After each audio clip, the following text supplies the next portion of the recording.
Got this.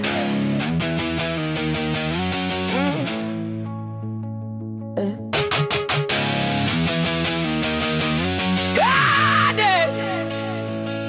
Got this. Oh, got this. Oh, got this. Got this after. Got this after. Dog, got this out. Got this out. Got this out. Got this after. Yeah. Summon the shadows. Awaken, O three divine mothers of the night. Got this out. Got this out. Got this out. Got this out. Got this out. Got this out.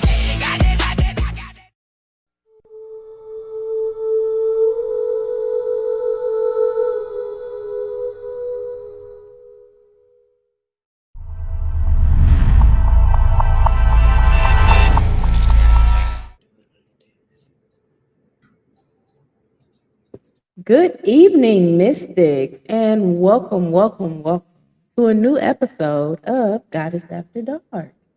I am Goddess Indigo. I am the Goddess Southern.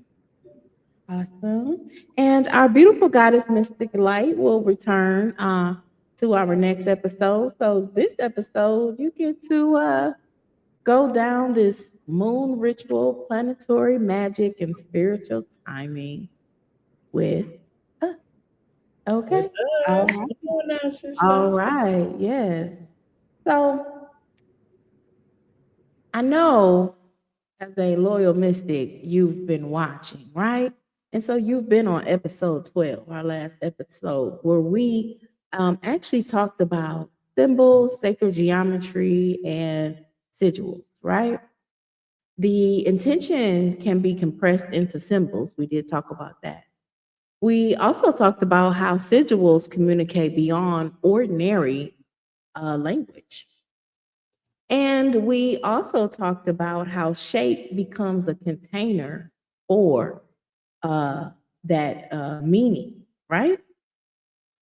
But once the intention has been given, a symbol and a form, the next mastery is understanding when that force should be released, strengthened, revealed, distinguished, or completed.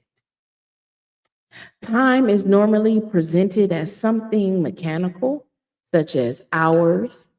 My mic is falling. Okay. All right. Such as hours, days, or dates, deadlines, appointments, chronological movement. Okay. But the occult system we don't treat time as an empty container in itself. Okay. We recognize that time contains cycles, right? It contains qualities, it contains openings, contractions. Okay, I was getting a little tongue tied. Contractions. Okay. It contains repetition. It also contains period of visibility, activity, and periods of invisibility, gestation, right? The seen and the unseen, right? The sacred geometry material that we presented in our last episode, 12, if you didn't catch it, you can go back and catch it. We have playlists on our YouTube. But we connected, it connects motion directly with time, right? Even an event cannot occur without movement, sequence, and duration. The same source connects the number 7 with the 7 sacred planets, okay? Even the 7-day week or strong. We like to say strong over here, okay? All right. And even the 7-day cycles are measured through celestial movements, okay? But episode 12 actually took us from form, right, So now here in episode 13, we now give it motion, right? We went from symbol to timing to form into motion. Okay? So remember, we studied the symbol as a body of meaning, but a body that never moves remains only a form, right? Once a symbol is changed, the question is, or charged, once the symbol itself, because we talked about the symbols, once it is charged, the question is, when do we move it, right? That's what you want to know. Like, we created those symbols in the last episode, but now it's like, okay, what do I do with this? When do we move it? When do we release it? When do we allow it to grow? You know, when do we command something to incline or decline? Right? Time is not an empty. Time is not empty. Time is what I want to say, how I want to put it, like texture, right? And you're like, what? Indigo, what is you talking about? Time is texture. I have never heard that. Well, I'm going to help you out. I'll tell you. So, mystic, time is not only something we measure. In occult practice, time is something we read, right? We observe whether the current is gathering, revealing, declining, separating, or returning to stillness. That is what I mean when I say texture. Those are the different aspects of it, per se, right? Different movements present different conditions, but those conditions support the practitioner. You are the practitioner, okay? And they do not rule you, the practitioner, right? They don't control or rule you. As an occultist, we do understand in itself um, that magical timing is not merely choosing a convenient date.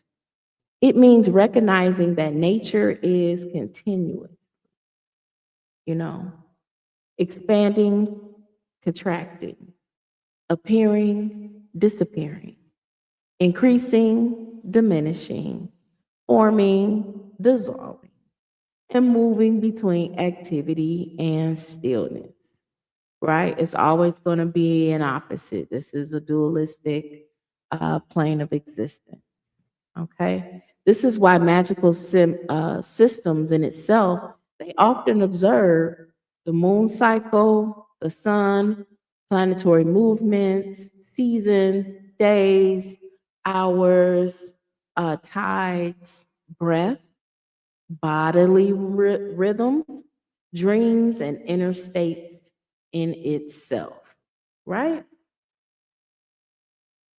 Timing is supportive architecture.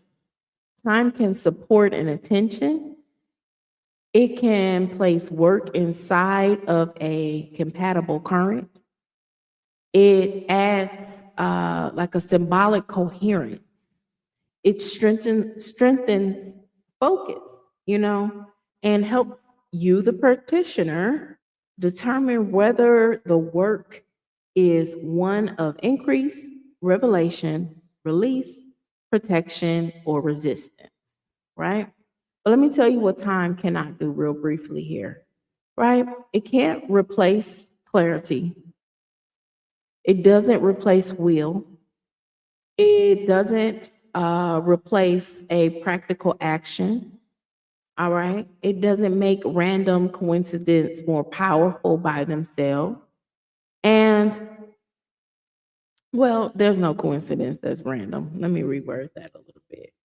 But it doesn't make it more powerful because of the timing in itself, right? But timing doesn't guarantee a result, right? And timing removes personal responsibility. So I know I've talked a lot about Michael Cooper's books in our other episodes, but it's a very good how-to basic guide. That's why I refer to it because again, with the basics, then you're able to cultivate that knowledge and pull out more knowledge of yourself.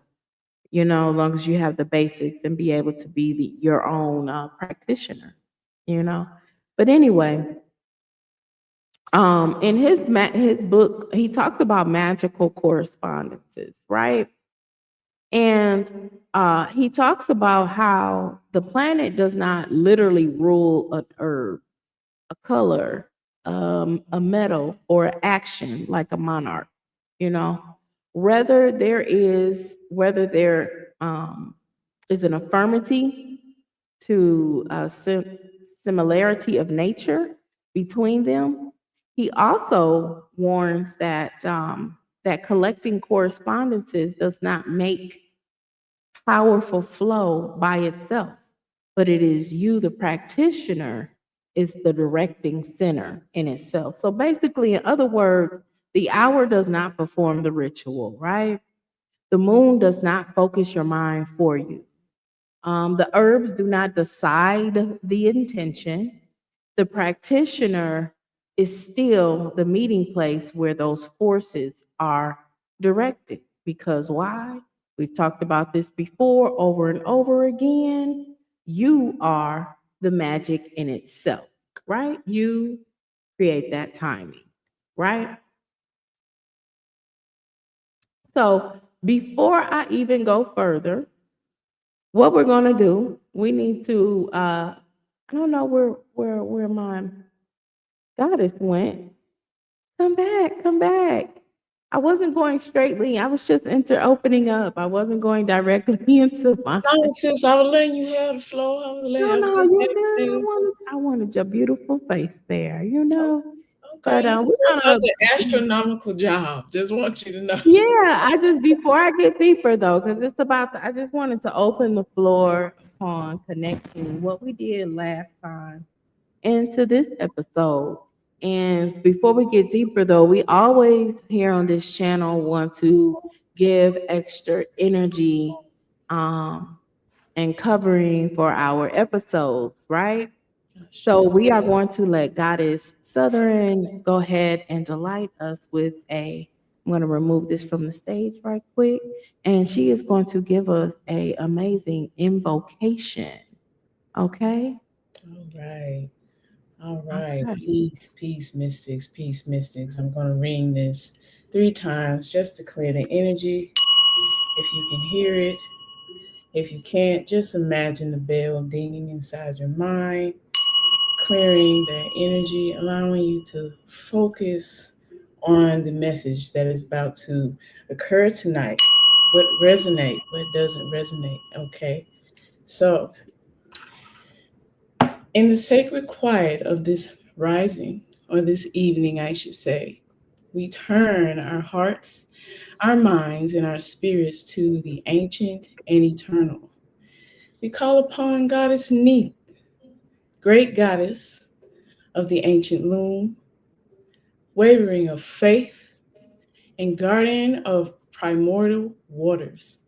We invoke your presence, Mother of the Sun, protector of the sacred maiden spirits that dwell within the deepest woods and flowing streams. You who hold the bowl of purpose and the shuffle of creation. We show gratitude to our divine protection. Excuse me. We show gratitude to your divine protection, your unwavering focus, and your primordial wisdom. As we step into this segment for Goddess After Dark tonight, gratitude to Goddess Neith for wavering her sacred light around us. May the wild purity of the waters cleanse your vision, and the quiet strength of the ancient forest ground your words. Goddess Neith, sacred one of this evening, we honor your internal power, your fierce protection, and your timeless grace. Take a moment to show Goddess Neith such amazing gratitude, loves. Gratitude for this moment. Gratitude for your sacred knowledge. Gratitude for your unwavering wisdom. Great Mother of the Sun. Okay, family. Ashe, so mo it be. Ashe, ashe, ashe.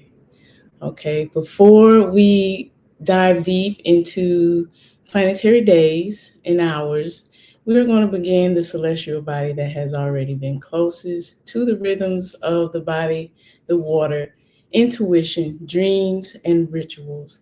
And that would be Luna the moon. So I'm going to hand off it back to my great, beautiful sister, Goddess Indigo, and she is going to give you guys some deep wisdom on Luna, the moon. All right, family. All Peace. right. All right. All right, y'all. Oh, am I back on? Okay, yeah. All right, y'all. I clearly see my face. All right. So I'm going to come back on here because we're definitely going to get into these moon cycles and talk really about cycles and timing anyway. But there's some things I want to talk about first in regards to timing. I'm going to come back on the uh, here with the presentation so you all can see here what I'm talking about. Okay. I'm just trying to see the top of it myself. Okay. All right. Okay. So what I want to talk about here is a few things I want to address. I want to talk about fear-based timing versus conscious timing. Right? This is very important that we do get some of these misconceptions out of the way, or also have these understandings. That's very important as we go into this series, okay? Because you need to go into, or it is wise. I can tell you what you need to do. However, I will suggest or let you know that it is wise to be able to have more of an open mind. So let's discuss this already. So, Mercury retrograde fear. I know y'all hear. I know all of y'all on social media. You listening to us, so I know you're on social media. And if you're listening to this content, I know you come across posts that talk about, oh my God, it's retrograde. It's gonna be all crazy. Okay, but without knowledge, then that's what you'll make someone else's opinion your truth. Okay. So remember that your mind is the deciding force. So creating fear around another person's perception of an event without gaining your own understanding will give you a higher probability of a negative effect to manifest. I'm just being honest. Okay. So I'm going to give you just a quick example of that. I know that there are some collective experiences that do happen during Mercury retrograde. We just came out of a retrograde. What was that? July 23rd, 24th, we came out of that retrograde. Now, during that, we know during retrograde, a lot of times technology on a whole has an issue. I too, even Goddess Southern can attest to this. Experience some crazy things happening with our electronics during that retrograde. It's not saying that I adapted that fear, but I've already employed myself with knowledge, knowing that that's a possibility. And I didn't go into it thinking all of a sudden, oh, I hope my electronics act right during this retrograde. It just started just doing it on its own. That's the collective thing. It happened, right? But remember, it's all about how you respond. Don't freak out, man. You peak the season and you like, okay, well, it's retrograde. All right, it's having a time. All right, let's just give it a moment. You know, versus you having personal experiences or listening to these posts where they're actually talking about personal experiences and then impressing that fear based on you. So I just wanted to lightly describe that. So the next one is obsessing over exact dates, right? So you should determine why first you're obsessing over a particular date. That would be the first thing you would research within yourself. Because not every day is going to match every intention of your magical work. You know what I'm saying?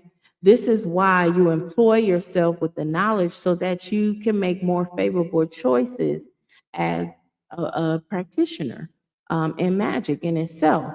So if your favorite date is Friday the 13th, and you usually receive a bunch of abundance, this is hypothetical on that day, but yet you're in a period of relief, and the day happens to come around while you're during that period. Are you going to then still use your date that you've already set within yourself, your subconscious, as an abundant time to then try to do it as releasing? It might not work. You've already programmed your universe that that day was a day of abundance. So this is what I mean by not every date will match the intention in itself. So just be mindful of that. Now, this is one that is we discussed on the floor in occult realm circles, in occult circles, not realm. I just want to say, but waiting endlessly for the perfect moon. Okay, moon magic is cool. It's great. It's an opportunity to get extra energy, but it doesn't mean because it's a moon that for sure your working is going to be successful or come out in a particular way. Or if you have an urgent situation and you're trying to do a ritual to assist your universe or being able to express your intentions in that way, and you need it now, and the new moon is 15 days away, you know? So do you wait? You know what I'm saying? So this is another basically not either remembering truly what I want to say here.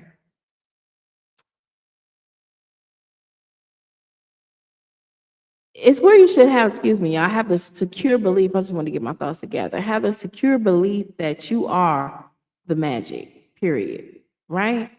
You are the magic. To assure, you need to reaffirm that within yourself 100%. Right? And if you have not affirmed that within yourself, this will affect any work that you do. I don't care if it's the perfect moon and it has diamonds and it's shining. If you really haven't affirmed that within yourself, you already created that seed of doubt and it is secretly growing in the corner. Okay? So, the next fear-based timing versus the conscious timing you want to discuss within your mind is believing one has violated a cosmic rule. I heard that before. I've heard that a few times. I hear people wagging their finger at, or see people wagging their finger at other people in the so-called spiritual community, saying they didn't do this and they didn't do that, you know. So this is another fear versus uh, conscious.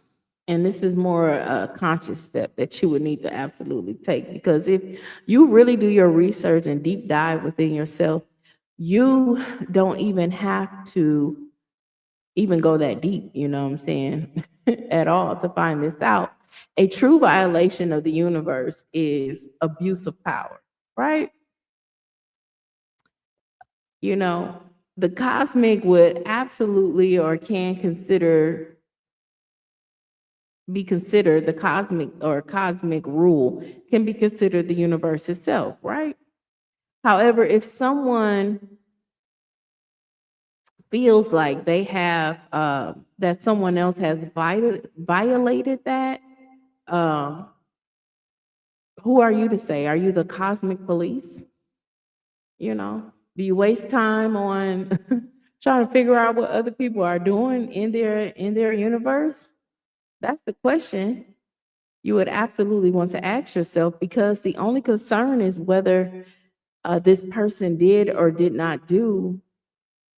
Is that elevating you as an individual on your journey? That's the question you want to ask yourself after you've contemplated or laid down the law of what they did or did not do. Did that elevate you at the end of the day? Right? I assure you the answer is probably no. And when that's the case, only be concerned about yourself, not what others do. That too can affect your ability to alchemize and manifest, etc. Right? Another fear versus conscious timing I want to talk about is allowing astrology to replace discernment, right? Allowing the astrology that's out there to replace your own discernment. Now, this is another one that is purely fear based. Because if you have been living on this particular plane of existence for any amount of time, at least the last 5 years alone, if you've been here, I don't know what planet you came in from, but if if you have been here, then I'm pretty sure you have uh, understood the concept that time itself have been kind of fondled with, right? To say the least. So, with that understanding, you are using astrology as a sort of guide, right? Um, but this should never replace inner urgency or push toward any spiritual practice that you're doing, right? It shouldn't replace your own internal knowledge of your spiritual knowing and practicing, right? Basically, it shouldn't be the end all be all decision as a mystical practitioner. Okay. So I just wanted to get that across. And lastly, here for the timing, fear based timing versus conscious timing in itself is treating planetary forces as spiritual authorities over yourself. Okay. I mean, this this one right here might hurt a little. It might hurt some people's feelings, I guess, but you'll have to deal with that yourself on a personal level, right? I'm just going to bring you the knowledge and facts, especially as a viewpoint of an occult. With the hidden knowledge that is available, you can seek it. It's available. I mean, you'll find it. You just got to seek it. So basically, if you think that you still have some sort of sky daddy over you, you know what I'm saying? I'm trying to figure out if you still feel like that. I'm really, the question pops in my mind: why are you even trying to do magic in the first place? But but anyway, I'm just being completely honest. Just being completely honest. And then also, these deities, they are energies, which are which we definitely discussed a few episodes back on how deities work and how they are energies and not actual something to worship or allow to or place them over your own higher self, right? So we definitely discussed it, but they work for you. You do not work for them. Okay? I'm going to repeat that. They work for you. You do not work for them. Okay? Because it's an energy. So you automatically put yourself in a subordinate position if you treat these planetary forces as spiritual authorities over yourself. Okay? All right. So let's continue on here. So let's get into these moon cycles, y'all. I know y'all ready. Y'all is ready for these moon cycles, all right? So the moon as an occult current. We begin with the moon in itself, not simply because it is a celestial body nearest us. It's the closest celestial body here, by all intended purposes. We know the hidden, we know the other facts, but right now we're going to just deal with it as it is right now and how you can use this energy because it is here on this realm of existence, how you can use it as power. Okay. But because it's visible, it visibly demonstrates one of the central mysteries of the occult practice. Power changes from without, and then it ceases to exist. All right. So the moon does not create light, it reveals it cynically. One of the deeper symbolic meanings of the moon is that it appears to grow and diminish, right? Sometimes you see a really big, large moon in front of you, and then sometimes it's small, far away, right? However, hold on one second, y'all. Let me take a sip of this water. I am.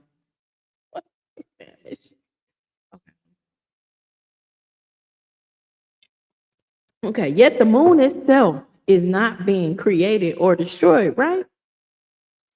So what changes? Visibility, the position, the relationship, the distance, reflection, or the amount that can presently be perceived, right? Remember, what is hidden is not necessarily absent. Okay? That's something that you absolutely want to remember because that principle connects us directly to a ritual manifestation. A ritual may be conceived but not visible, right? It's developing below the surface, right? Reaching a point of revelation, declining in influence, or also be returning to invisibility before renewal, same as the moon, right? So the moon as mobility and change, right? Let's talk about that a little bit. The moon's central characteristics as change or mobility. That is important because lunar magic is not merely emotional magic. It is the study of movement between conditions, right? The moon often teaches us nothing remains fully visible forever, right? And this is just looking at the moon symbolically. It also teaches increase naturally moves toward accumulation. It symbolically teaches darkness is not a failure of light, right? And it also teaches endings create a field which another cycle emerges. So the phases are not isolated by powers, they are actually where the seed enters darkness, right? It's the force begins to gather, you know what I'm saying? And the attention becomes visible in itself for a few for a couple little words here, right? So let's look at the new moon concept before visibility. So as you see here, the goddess is Let me try to pull my screen down because I can't see the full slide. Okay, here we go. Wonderful, beautiful. So the goddess is here doing some moon work, and you have a new moon in the background. So as you know, the new moon, it doesn't show. It's there, but it's not visible. I like to joke around with my friends, with my goddesses, and tell them they forgot to turn the lights on. Who are they? Say their name. We are the people that control the lights. Forgot to turn the lights on the moon. But no, but seriously, that's in a phase. It's in its new moon phase. And the new moon marks a hidden beginning from creative process, right? The moment when intention has been conceived, but has not yet clothed itself in visible form, right? It is the womb state of your manifestation, right? On new moons, what do we do usually? This is where we write down and express our intentions, right? What we're trying to birth or bring forth. It's where the desired condition first exists as a inner pattern, a spiritual seed, or a concealed blueprint held within darkness in itself. This is not yet the phase of outward expansion or material evidence.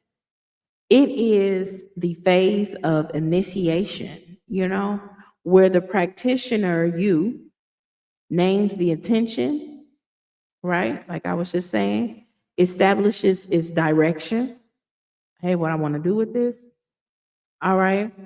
It brings it to a place within consciousness before attempting to bring it into the physical world. The darkness of the new moon should not be mistaken for emptiness at all, because the unseen is often where formation begins in itself, within the womb. Are you watching the baby grow? No, you know. Beneath the soil, inside the subconscious creation. Okay. It's already taking place long before your eye can even view it. It's a one thing, it's called a thought. Okay. Just to bring that to a simple term, a thought. Okay. That's where it starts. And that's in the dark, right? So the deeper mystery of the new moon is learning to protect what has been conceived, to resist exposing it before it has developed significant strength. Don't go around telling everybody what you're going to do. Okay? I mean, that's overall, but especially during this new moon phase where you are gathering the intentions yourself, you know.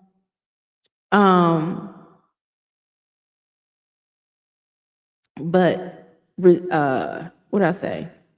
Yeah, develop. Yeah. So to remain faithful to the hidden pattern before proof appears. Okay. So the new moon is not yet manifest, right? In this moment, this is the moment in which you write this down. I know you got your pens and paper. The desire itself, you name the desire, right? This is where your direction is chosen. This is where your pattern is established. The first commitment is made, and the intention itself enters into the unseen field. So the new moon corresponds beautifully with the symbolic work that we did in our last episode, right? Because the sigil itself, remember when we talked about the sigil may be created here. This is the time to create that sigil if you want to use it for that work, because it can act as a compressed intention, right? A sort of hidden seed or a psychic blueprint or form that will be fed as the lunar light increases, as the cycle continues to go on from the moon phases, right? So what type of ritual applications can you do around this time, right? So this is where, like I said, this is where you begin that discipline, right? It's for new beginnings. It's opening a new business direction. You know, maybe you want to initiate some sort of spiritual study, right? And you want to give it that energy, that focus, right? Maybe consecrating a new ritual practice you want to get into. Anything new. Okay, creating and planning a schedule, like I was saying, that's a perfect time. And entering a new identity before it becomes publicly visible. Say you want to reinvent yourself. You know, you want to shake off some old energy from yourself and come out brand new. That's the perfect time to put that energy in during the new moon cycle, right? So the new moon, okay, so the new moon asks whether you can remain faithful to something before the evidence appears, right? So, Mystic, let's reflect a little bit before we move on. A seed dug up every day.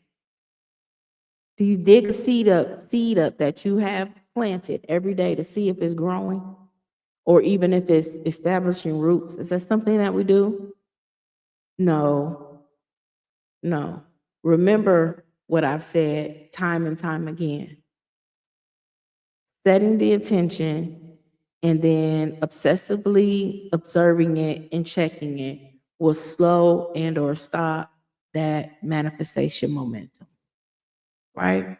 So this is where we get the seed, we create the intention, we bury it, and then we allow it to step back and allow it to grow in itself, right?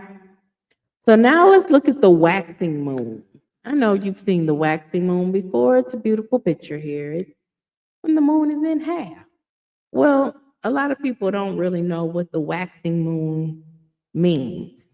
You know, I know the name itself is a little modern, but it's okay. Let's go into it a little bit just so you can have an idea of what it means. So the waxing moon marks the stage in which the unseen intention begins to gather force. You know, if you're looking at the moon and think about it, when we first started, we was on the new moon, it was dark. So think about the light as a charge, right? Now the charge is halfway full, right? So you're gaining that momentum. That's the kind of visual you want to put with the words that I am saying. So, like I was saying, it's the tension begins to gather force, substance, and recognizable form in itself, right? Now you can see, hey, wait a minute, the moon is starting to come back out, right? What is conceived within darkness of the new moon now enters a period of formation in itself, right? The spiritual blueprint is fed through focused will, repetition, corresponding action, and sustained action until it begins to clothe itself in a physical reality. Okay. So as the lunar light increases in itself, so does the symbolic current of attraction, strengthening, developing the momentum. Yet this phase carries an important occult warning, though. Listen to me, pay attention. The waxing moon does not judge what it enlarges, right? It magnifies whatever is continuously or continually being nourished. You hear what I said? So that goes for negative thoughts as well. Okay. It will continue, it will put the energy to that as well, right? So therefore, the practitioner must become conscious not only of what you desire to grow, but also the fears, habits, and attachments and or conditions you may be feeding alongside of it, right? So the deeper mystery of the waxing moon is that manifestation is not merely the arrival of something requested. It is a gradual, accumulation of energy around a pattern until the pattern becomes strong enough to take form in itself. So the waxing moon is not only about bringing something to you, it also is about increasing the amount of energy, structure, attention, and substance already present, right? So during this time frame, let's talk a few ritual applications.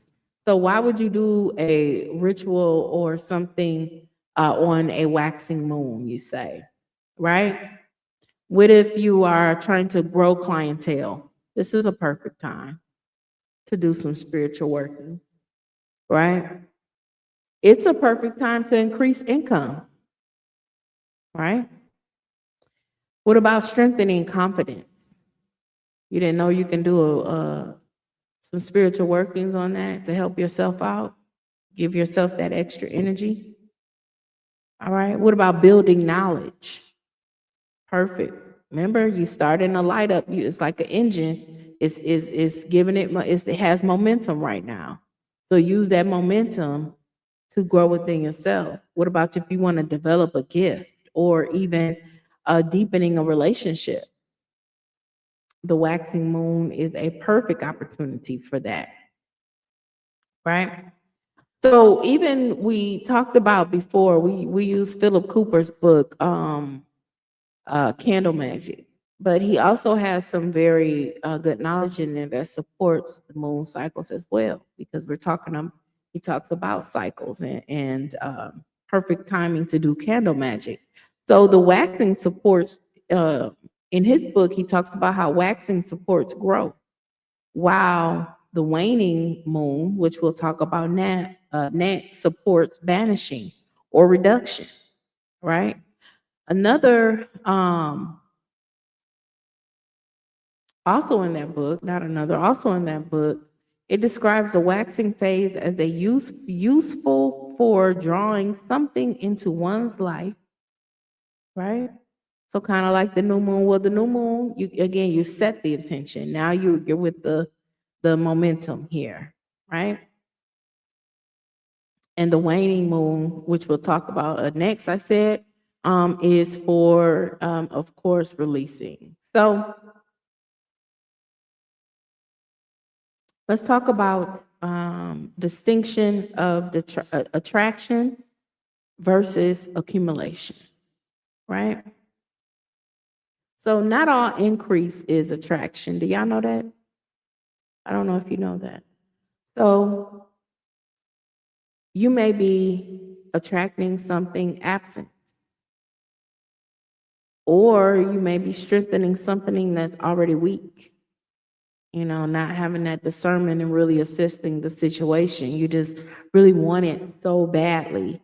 Or, your desires are toppling over your spiritual discernment in itself, right? What about multiplying something present, right? Or feeding something that newly just began. You haven't even allowed it to gain momentum, but you're ready to feed it so far. You didn't give it that opportunity. All right. Or building momentum behind an existing intention. Once you have set that intention, whatever it is you're trying to do in your spiritual works, you should let it start. You don't have to come back the next day and put more intention behind it.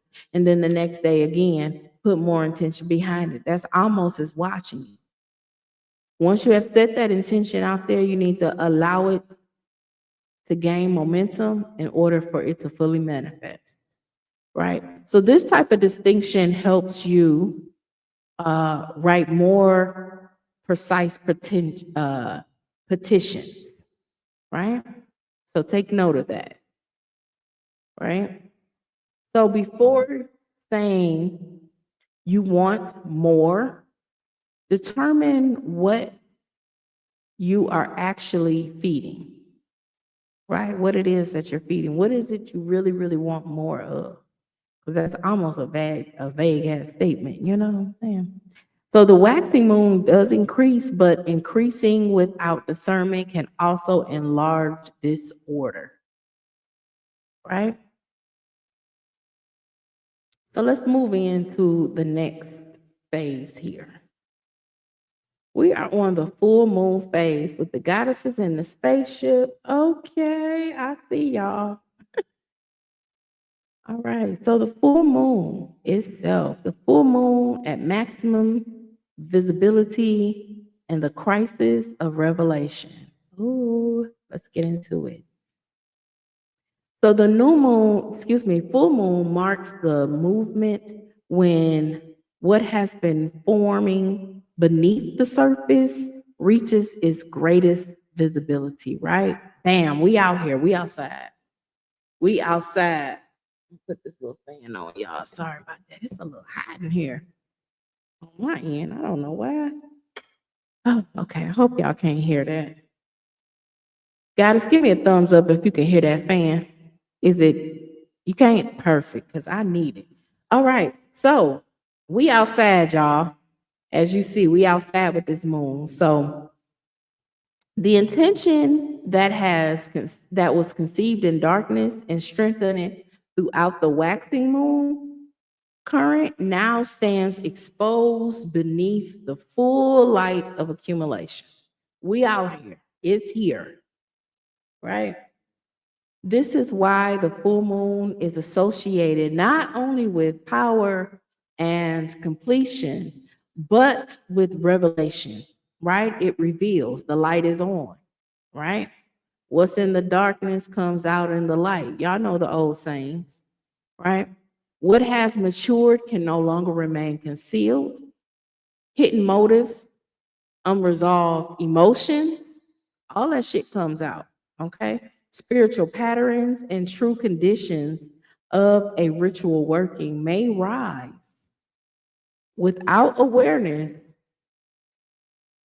with unusual intensity around this time, right? So in this phase, illumination becomes a kind of crisis, right? It can.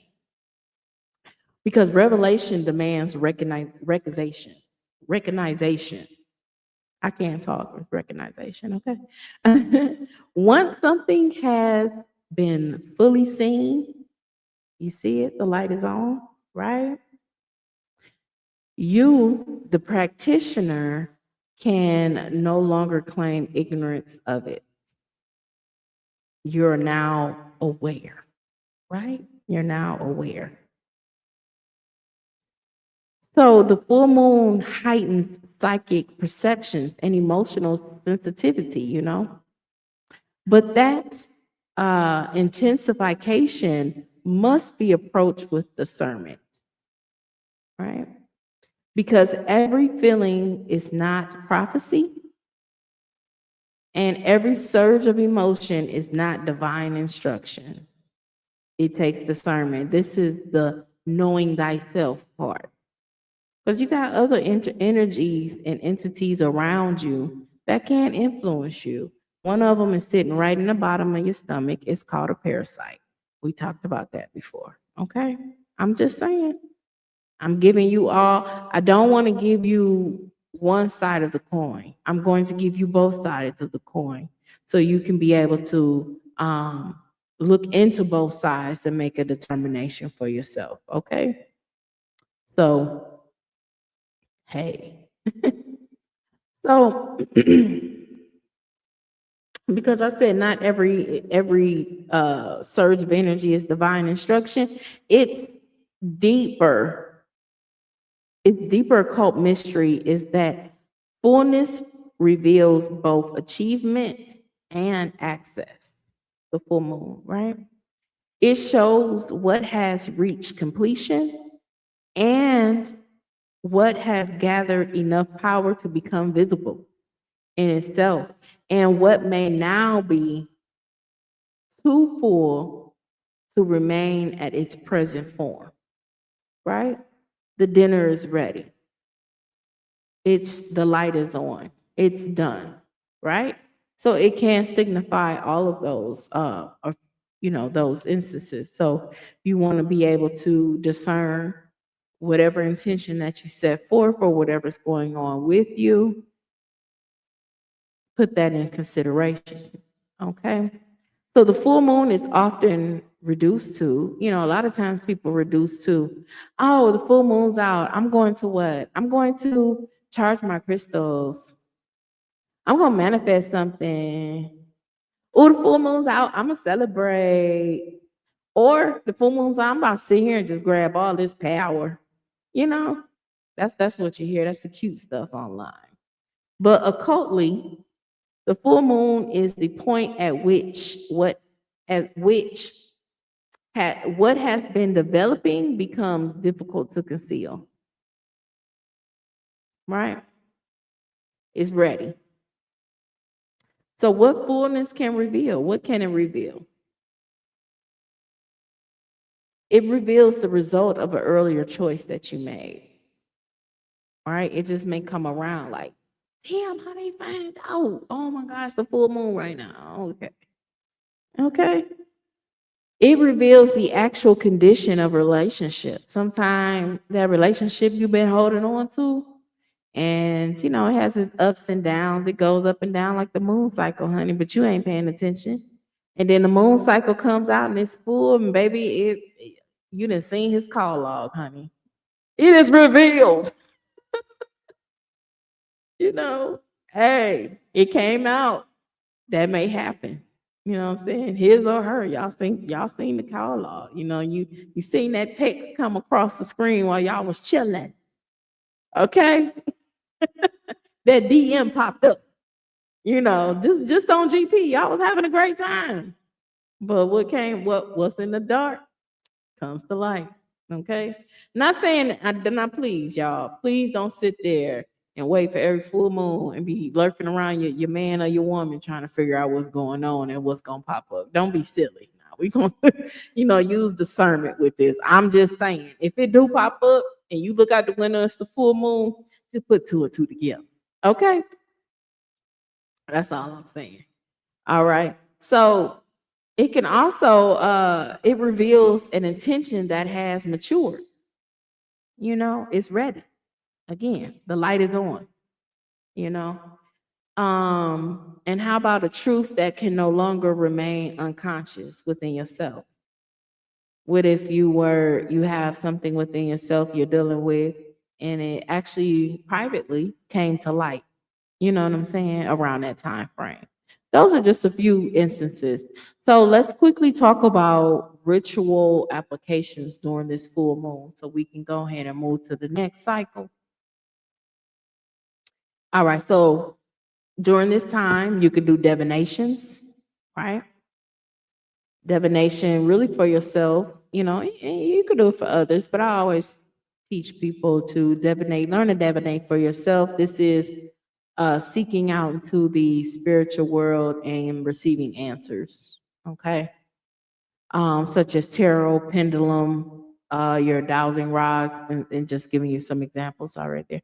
And so other spiritual workings or applications you can do around this time is revelation work. What if you need some revelation? What if you need to know how so-and-so is feeling about you? Or what if you need to know if you're going to get that new promotion? Or what if you're going to know if you're going to be able to get approved for that house?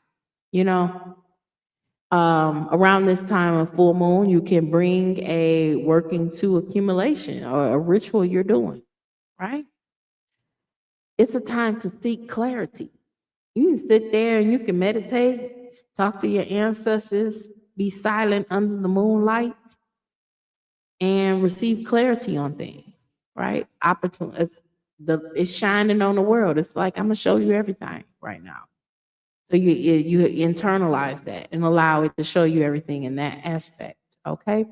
What about celebrating a completed phase of a process that you're in? Right. Or I love this one, recognizing what must change now. Right? That's again, that falls up under that revealance when things are revealed to you, but then also having that opportunity to recognize that it needs to change, or maybe you were in a sort of group or something, or a space with others, and it just revealed itself that things need to shake up a little bit. Okay. So illumination is not always comfortable. Understand that it's not always. However, the full moon may show you the answer, but it may also remove your ability to pretend you didn't see it, because the light is bright. And only if you Stevie Wonder, you seen that shit. So you can't act like you did not. Okay. It's in your face. In your face. All right. It used to be a thing. So the moon reaches fullness, and immediately when it does, what happens, y'all? It starts to decline, right? It changes an important spiritual lesson. This carries, excuse me, an important spirit. I didn't mean change. It carries an important spiritual lesson that reaching the peak does not mean remaining there forever. Think about the moon cycle. Didn't it gear up? It geared up, went from darkness to half of that boy. Now it's light, and then it's going to immediately start going back the other way, right? So completion is not the same as permanent possession, right? Because energy moves in what? It moves in a spiral, actually, but it's moving though. It's not just here. It is not just here. It don't go right here, complete, and then just stay right there, right? So the mature form eventually makes a way for another phase. You work through something else. Not saying that what you work through will always be an issue. I am not saying that at all. I just want to be clear on that. What I'm saying is you can't put things to bed, but you want to then move on to the next thing, because if you've been here, you got things. You got things that, okay, and things that come up within yourself or around yourself. Okay.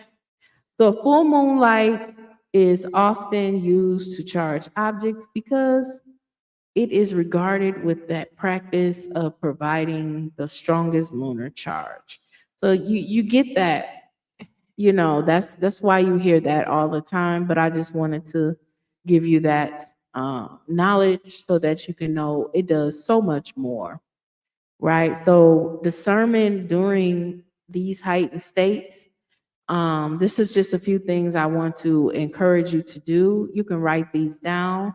I'm going to give you 5 things here. The first thing is observe your dreams during the full moon stage, right?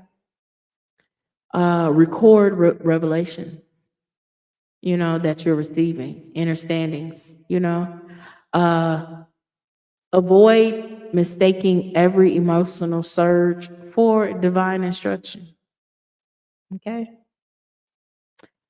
And wait before making destructive decisions. That's being in that passionate where you are at that point not exercising your emotional intelligence, right? And lastly, distinguish illumination from reaction, right? Is it showing you so that you can know, so that you can move differently? Or is it showing you for a reaction? You need to figure that part out. Don't get to moving all passionately when it's showing you things is up. It wasn't, I assure you, I'm just gonna talk as a relationship, just as an example. If something comes up during that full moon, It was already signs. You think that you just act like you ain't see it. Maybe it happened around the full moon. I mean the new moon, and it was dark. And so you want to act like you ain't see it. But now it's in the light. Now you see it. You can't act like it ain't there. So if you continue on with that, that is fully your choice. Don't look at the other person say and try to blame anybody else but you. Okay? So that's what I mean by that. Right? So let's move on to the waning moon. Because we almost the moon about to close itself right back down. We going back again. It's quick. Y'all see that movement? So the waning moon marks the phase in which form begins to loosen, right? Starts to go back down. The power is withdrawn from what has reached its limit, right? And energy is redirected from structures that can no longer be sustained. Where the waxing moon gathers and the full moon reveals, the waning moon, it disassembles, it takes it back down. It's like, okay, we're done with this. Let's put the Legos up. It's time to clean up the room. Okay.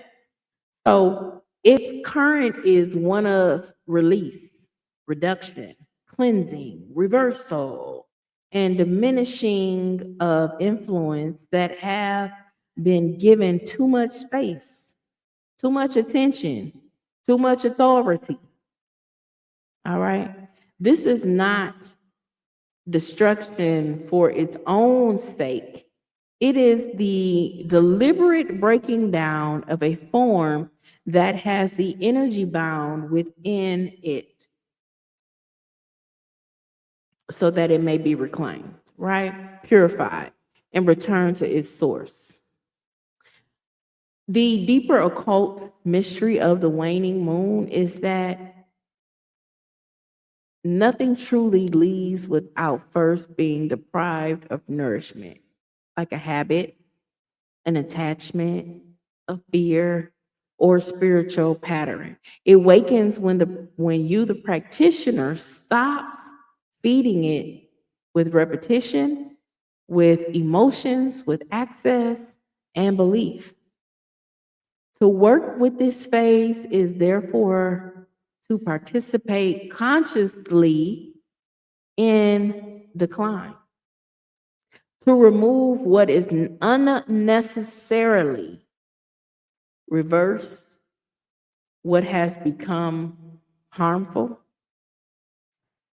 to and permanent expiration structure to dissolve so that its power can be released from the old and made available for a new one, right? So waning workings or rituals is not simply getting rid of negative energy or negative anything, negativity. It is the conscious dismantling of something that has completed itself or has become incomplete with you, the practitioner, right? So what are some ritual applications? I'll just give you a few here. When you want to release an attachment, utilize the waning moon, right? What about when you want to break a habit? Oh, I cannot put these donuts down. Oh my gosh. Waning moon, okay.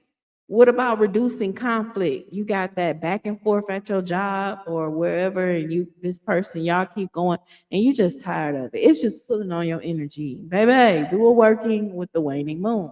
Okay. How about weakening a unwanted influence? That's almost the same. It's close to a habit, but it is influencing you. This is the time to cut it short. Not cut it short, but cut it short. All right. What about removing obstacles? Right? Perfect timing, right? Or even to reverse some type of condition. Perfect timing, right? So, creation and destruction are not opposites in this simplistic sense, right? Destruction clears form so energy can be reorganized in itself. So the waning moon teaches us to remove a pattern is to withdraw the energy that has kept the pattern alive, right? So let's look at a couple practical accountabilities. A release ritual should be accompanied by a withdrawal of a petition, right? Because it needs action, it needs your action on the other side. Now that you've already put in the intention, we talked about it. I'm just show you the graduation. Then you put in the intention. Then we went to the waxing moon where we started to give it a little bit momentum, right? Now it revealed itself. Now we're at the point where we also need to do our side while the moon is in its phase of energy. We're using that. Your side, this is your side I'm talking about, your energy that you need to pull in. It's a dualistic reality. So you got to do, and the other stuff, and your working's got to do, y'all got to come to the middle. That's what I want to get to, right? Stop contacting the person. Okay? Remove access to things that you have withdrawn yourself for, right? Change the habit. Actively work on changing that habit. Stop feeding the thoughts. If you have negative thoughts and you didn't put in petition and you didn't, I'm gonna do this, I'm gonna stop. Now you're ready, and it went to green light because it went to the full. Now you gotta actually actively stop feeding that thought. Shut it down within yourself. Clear the object. Change your whole environment. If you like, oh, it's so toxic where I am, let me do a ritual to help myself out. Then you think you're just gonna stand there sitting on the same couch with your feet up? What sense does that make? You don't have the same shit. So establish those boundaries. So you cannot continuously feed an attachment and then ask the moon to starve it for you. All right. It just don't happen. All right. So let's move on to this last moon phase. Ooh, the dark moon. Ooh, goddesses. Yeah. Okay. I got excited looking at the imagery because I just love seeing chocolate goddesses gleaming. Okay. All right. Okay. So the dark moon phase, it's kind of like the new moon, right? It's the phase that the moon enters in right after the waning phase, where it disappears again. You like, wait a minute, the moon was just out. Now it's gone again. Well, this is the phase it's in, right? Then y'all see the word dark. Don't get your panties in a bunch right now. Let's talk about this right quick. Okay. So the dark moon is the hidden threshold between what has ended and what has not yet returned. Right? Its power is found in withdrawal, silence, shadow, and the sacred pause that follows a completion. Right? Here, the old form is permitted to die. Unwanted influences may be banished. And the practitioner, you, turns inward toward ancestral death, right? The rest period. This is where, in the mysteries concealed beneath the conscious awareness in itself, right? This is not an empty darkness, not at all, but a fertile void in itself. A protected space where energy is released from the past, gathered into stillness, and prepared for the next emergence, right? It's like, On pause for a minute. So I just it's an important terminology I want to express here, just so we can have a full understanding between the way that traditionally the new moon and dark moon are used interchangeably, right? Others distinguish them, or the new moon and dark moon, as the dark moon is the final visible period of a dying cycle, right?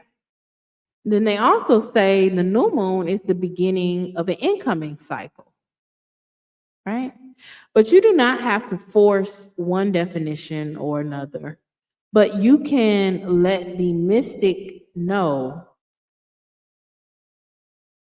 You, the mystic, I mean, that's what I meant. So you don't have to force one or the other, but knowing internally within yourself, just knowing what the cycles mean and what that will mean for your own individual working. So the dark moon is not automatically evil in itself. Darkness here represents gestation, concealment, protection, and mystery. Remember, I said the ancestral realm. It represents what? Rest from the external activity. Everything's going on. It also represents the subconscious in itself. Okay. The state before any emergence happens. So, what are a couple ritual applications here? Right? Why would you do a ritual on the dark moon? Why would you do that? Well, how about shadow work? Right? Perfect time to do shadow work, right? What about contacting your ancestors a little more, or having that energy here on this plane of existence to contact your ancestors for ancestral communication? What about closing an expired cycle? Or even if you want to do some banishing type work, right? How about if you want to get deeper into meditation and sitting in silence? Oh, this is a perfect time, right? What about resting from consistent manifestation? What if you've been going the whole moon cycle? You just been going like, baby, I'm out here ritual after ritual. I am manifesting intention. I don't suggest you do ritual after ritual, but at the same time, I'm just saying, you journaling. I mean, you're doing those things. You visualization, you using that, you meditating. Boom.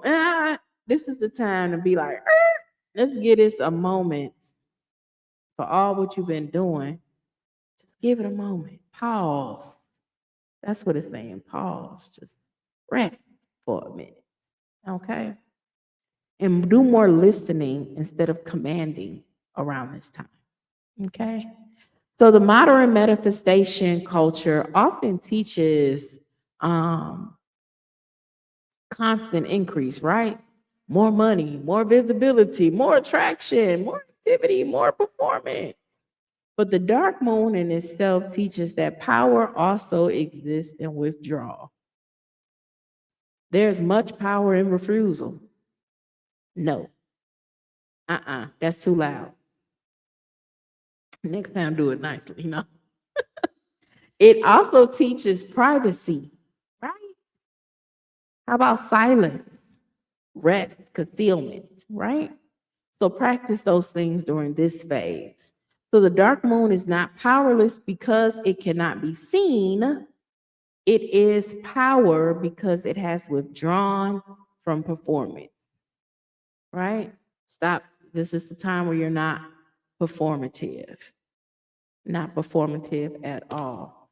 So we've completed the moon cycles. Let's talk about a little bit, just briefly here, about lunar current, dreams, and feminine mysteries. Ooh, let's talk about it right quick. I know you all have heard the standard claim that a woman, the women are connected to the moon, and they just reduce our femininity to our menstruation. That's it, right? But I'm here to tell you, no, it's way more than that. Don't reduce ourselves. You know, we have so much power as the divine feminine. Okay? So the lunar feminine can symbolize, this is all about us, y'all. Pay attention. Listen. Get your pens out. It's about you. All right, so the lunar feminine can symbolize the capacity to receive, conceive, contain, reflect, nourish, reveal, withdraw, dissolve, and begin again. Okay? Not every woman even ministrates. So that should say something right there. So if they always connect moon cycle to a woman's menstrual cycle, what about the women, the goddesses out here that no longer ministrates? Do you think they powerless now? No. I'm gonna tell you right now, they ain't. Okay. So not every practitioner or mystic experiences the moon in the same way. Because you got planetary influences. What about your own cycle when you incarnated here? You know, what about your moon sign? All of those things play a difference on how you may react to moon cycles, right? This is why we're giving you the basics, and then you take that and marry it with your own so you can have what works for you, right? So lunar symbolism should not be used to reduce feminine intelligence solely to reproduction at all, right?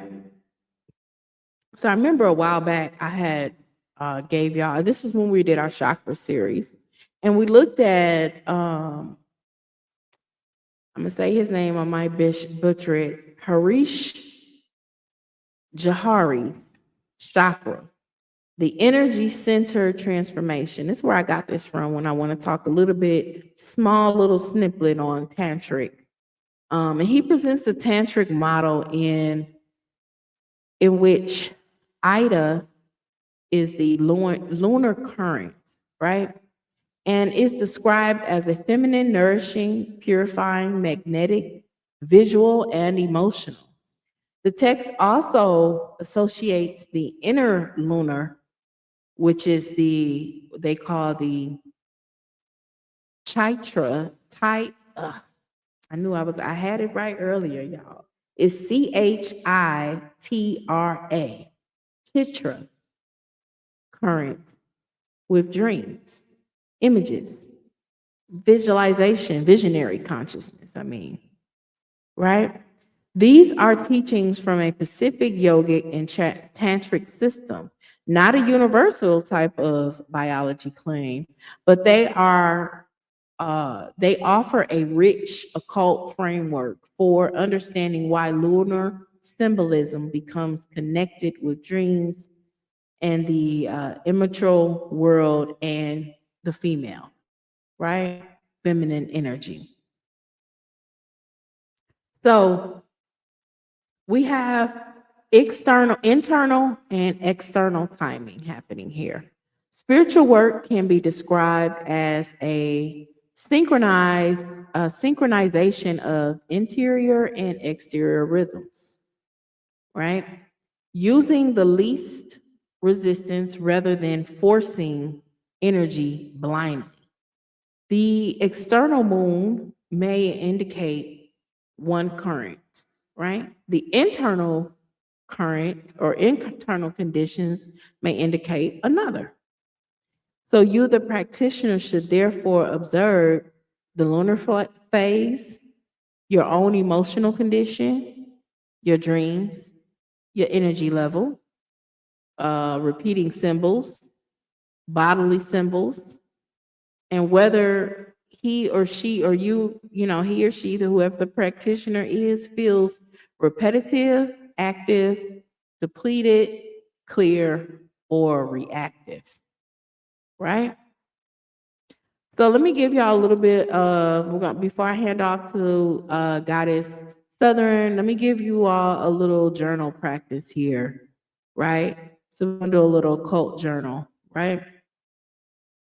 So get your pen and paper out here. So I encourage you to create your own lunar record, right? And in your lunar record, you're going to have these following tabs or bullet points, right? Your own moon phase. What about your the next your own intentions work? Dream activity. You're charting that. You're charting your own emotional state. Then next is going to be the symbols observed, right? Physical actions that need to be taken or that you've taken. What are the outcomes? That's another tab. And lastly, time before visual results. How much time elapsed before you were able to find or see the results, right? This moves from memorized knowledge into gnosis through observation. That's what we're doing here, right?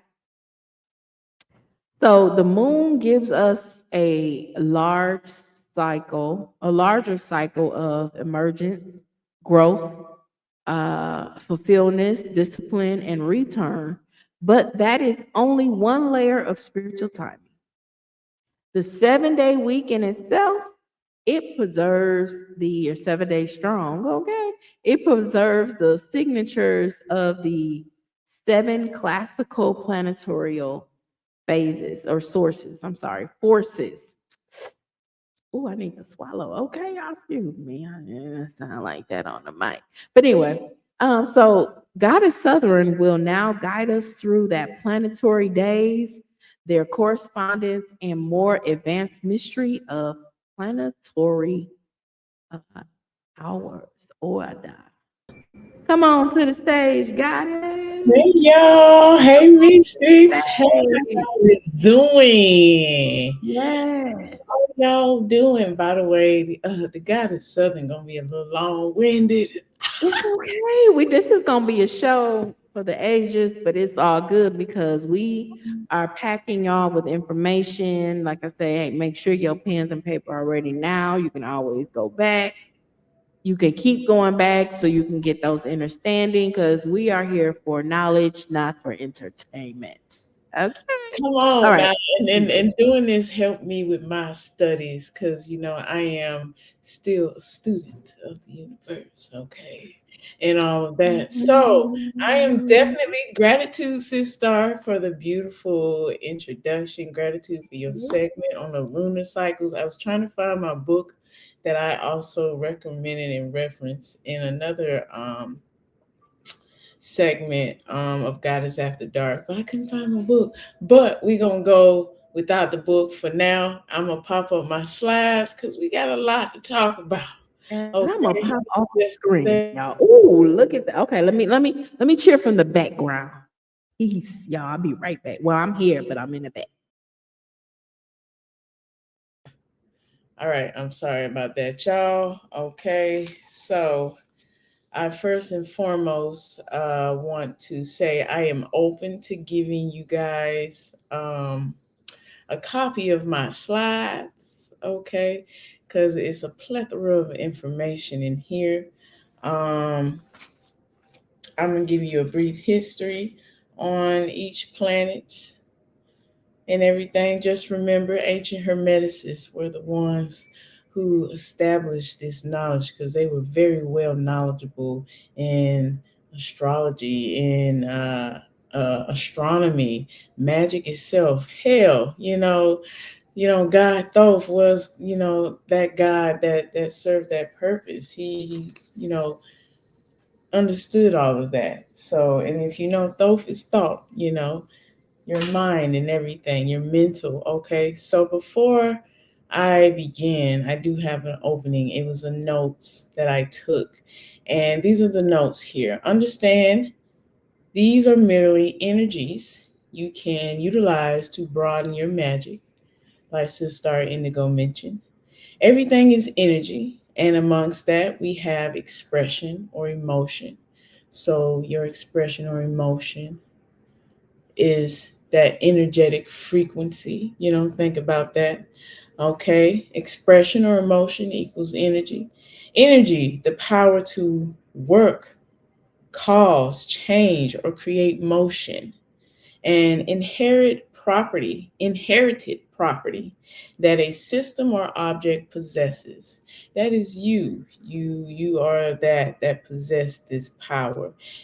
How do you express this energy? How, what is that, like through your emotions, expression or emotion, showing communication of an internal state, thought, or feeling through actions, words, art, or presence, making them both manifestive, communicative, and reflective to underlying states and systems. These are states of consciousness, okay?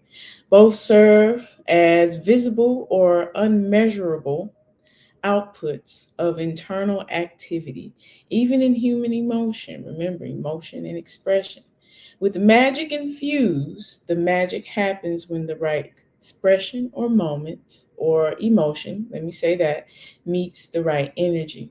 So when utilizing these tools, like Sister had mentioned, if you trying to manifest getting out of your living situation, there's action on your end that you have to put into, because you are the magic, and that magic, that energy, that emotion, how are you allowing that frequency to effectively flow out into the ethers, and you fully attract what it is that you are manifesting. Okay. Planetary magic in the days of power. Like I said, I'm going to be a little long winded. Okay. But it's all good. I have some beautiful information. Planetary magic isn't about predicting your future or your personality. This isn't about your astrology makeup or anything. It's, planets resonate with astrology, but we're talking about something, another useful way to utilize this system, okay? The art of symbolically working with qualities that ancient hermeticists associated with the seven visible celestial bodies, the classical planets, okay? These planetary forces became a symbolic language through timid rituals, selected correspondences, and aligned intention, with cosmic rhythms. Okay, so we're gonna go to our next slide. On our next slide here, this is what we will be talking about. I will be giving some history on the seven celestial lights, and I will also talk about the planetary hours. What is it? How do you calculate it? Okay. And after that, we're going to dive deep into correspondence for each of the celestial bodies. Okay, the classical. And when I mean the seven classical, like Sister said, the days of the week. If you're in the days and you feel like you weak, why? Get to the bottom of that. I like to say strong as well. But I do understand some people do, feel weak after a long work session. Work shouldn't have you been pent up out of shape like that. But okay, let's move on here. Planetary magic in the days of power. Okay. The word planet comes from the Greek word wandering, okay?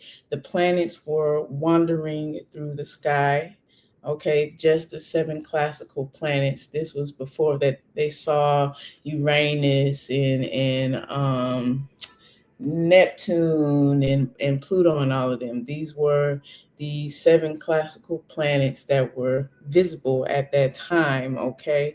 So that's your sun, your moon, your Mercury, Venus, Jupiter, and Saturn, okay? Um, they became foundations of the planetary magic, alchemy, Hermetic philosophy, medieval astrology, grimoires, ceremonial magic, magical correspondences, portions of the Kabbalah, and the naming of the days of the strong. Okay, I'm feeling pretty strong. Okay, I didn't change. Let me change my slide, y'all. Here we go. Now y'all with me. I can change it at the bottom. All right. So they were viewed as living architectural intelligence. Okay. All right. So, like I said, the word planet comes from the Greek word wandering. Okay. It was developed by the ancient Hermeticists that observed the sun and the moon and the visible other planets based off their important movement against the night sky. This means they all had their own celestial type of way of moving in the sky. Okay, these celebrant lights, they wandered across the sky in predictable patterns. Okay, due to this, ancient Hermeticists gave them their own special significance. Okay, they represented order, rhythm, and reoccurring patterns. Their movement marked seasons, measured time, guided architecture, influenced ceremonial festivals, when we have those festivals for gathering. Some of you celebrate Christmas, some of you celebrate Juneteenth, that shebang and stuff like that, associated with particular qualities, virtues, and symbolic powers. Okay.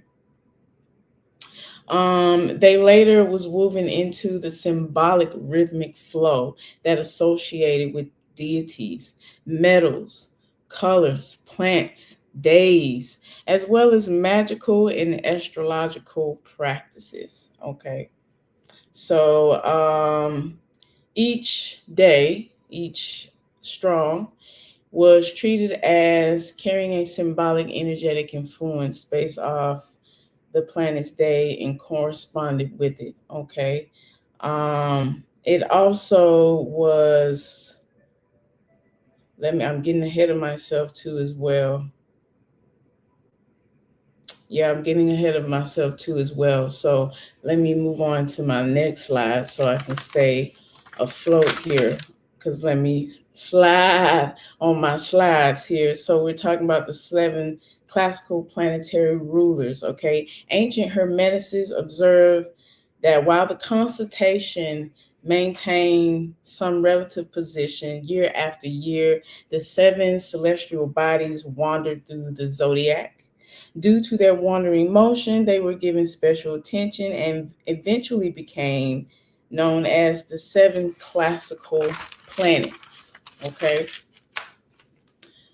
They represented a distinct pattern of energy, symbolism, natural function, and expressions of different principles operating through the universe. Now, this is the hidden reason why the pattern is the way that it is. Okay. We'll discuss a lot when it comes to the days of the week. We'll get on to that when we break each one of them down, from their different types of correspondences and everything. But I do want you to know that because of their movements in the sky, because it was based off from slowest to fastest. That's how the order came to be, from slowest to fastest. And we talked about Jupiter being on Thursday. Jupiter is the quickest planet. Okay. So, think about that. Okay. These skilled astronomers measured them through the distance from the Earth as well. Remember, they didn't have no telescopes then, They're observing this. I truly believe it has a lot to do with them strongly being tuned and tapped into their, well, what modern day society called third eye, which is actually your first eye, because you have a triangle on your forehead, on your face. I really do feel like they were utilizing that, internal tool within themselves to fully understand the measurements, the distance, the speed, and everything.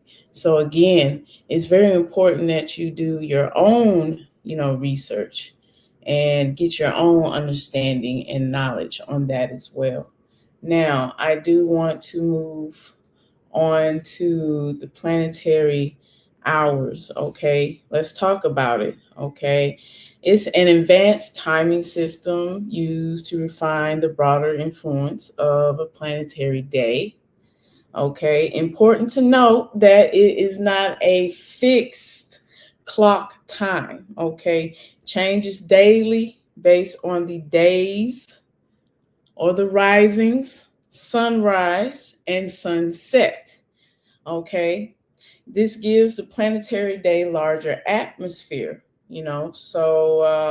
this means the planetary hour for the specific current operating in that specific current has more room to move within that atmosphere. Okay, the day is the temple, the hour is the chamber you enter within it. Okay, calculation period between sunrise and sunset. Okay, now let's get into this. You divide into 12 equal parts. Okay, 12 hours for the daytime and 12 equal hours for the nighttime. Okay, now remember, day plus night changes according to the location and season. Okay, day and night hours usually differ lengths. Near the equinox, they may be 60 minutes. Summer daytime hours are longer than nights, and winter time is reversed. So, step one, find your local sunrise and sunset. Use the times from that. Okay. So, basically, you can check like your weather app. You can see at what time sunrise is and what time sunset is. Okay, use the exact date, your city, your location, and your local time zone. Step two, calculate daytime period. Okay, when you're calculating the daytime period, you're subtracting sunrise from sunset. Example, say sunrise is 6 a.m., sunset is 6 p.m. Okay, total daylight hours will be 12 hours. You do have to convert that into minutes, which is 720 minutes. Okay, divide 720 by 12 and you'll get your 60 minutes. Okay, so that's a 60-minute window of your planetary hour for the daytime, because you'll have one for day and then one for night. Now, calculating the night period, you subtract sunset from the next rising's sunrise. So the sunrise that is coming after, that's coming up after the sunset. So again, let's do it reverse. Sunset is 6 p.m. Next sunrise is 6 a.m. Okay, reversing it. Total darkness hours, again, 12 hours. Transmute that to minutes, 720. Okay, again, you get 60 minutes again. All right. Now, what if the hours are unequal? Say, like, I have an example for just the sunrise. I'm giving you some basic knowledge so that you can utilize these tools on your own, as well as put it into practice for yourself if it's a tool that is guided for you. So, getting into unequal hours. Say sunrise is 5:30 a.m. Sunset is 8:30 p.m. Daylight period is 15 hours. Convert to minutes. So 15 times 60, because there's 60 seconds in a minute, okay, equals 900 minutes. Divide by 12. So 900 divided by 12 equals 75 minutes. Each daytime planetary hour lasts 75 minutes. So, for instance, the first hour will be 5:30 a.m. to 6:45 a.m. The second one will be 6:45 a.m. to 8 a.m. The third one will be 8 a.m. to 9:15 a.m. So you have some windows of the planetary hours. It's like I said, it's very important that you dive further deep on this knowledge so that you can have that full understanding. Reverse this same practice with the nighttime hours.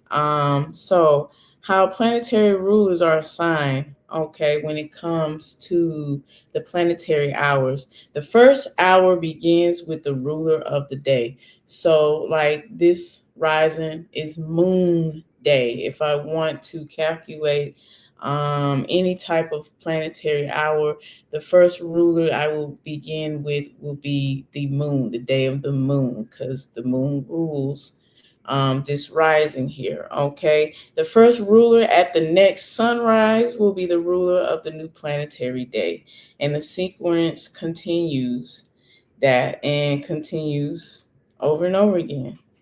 Okay, so that is a discussion on planetary hours. And here I go. I was talking and I didn't even, but this is my slide here on the calculation here.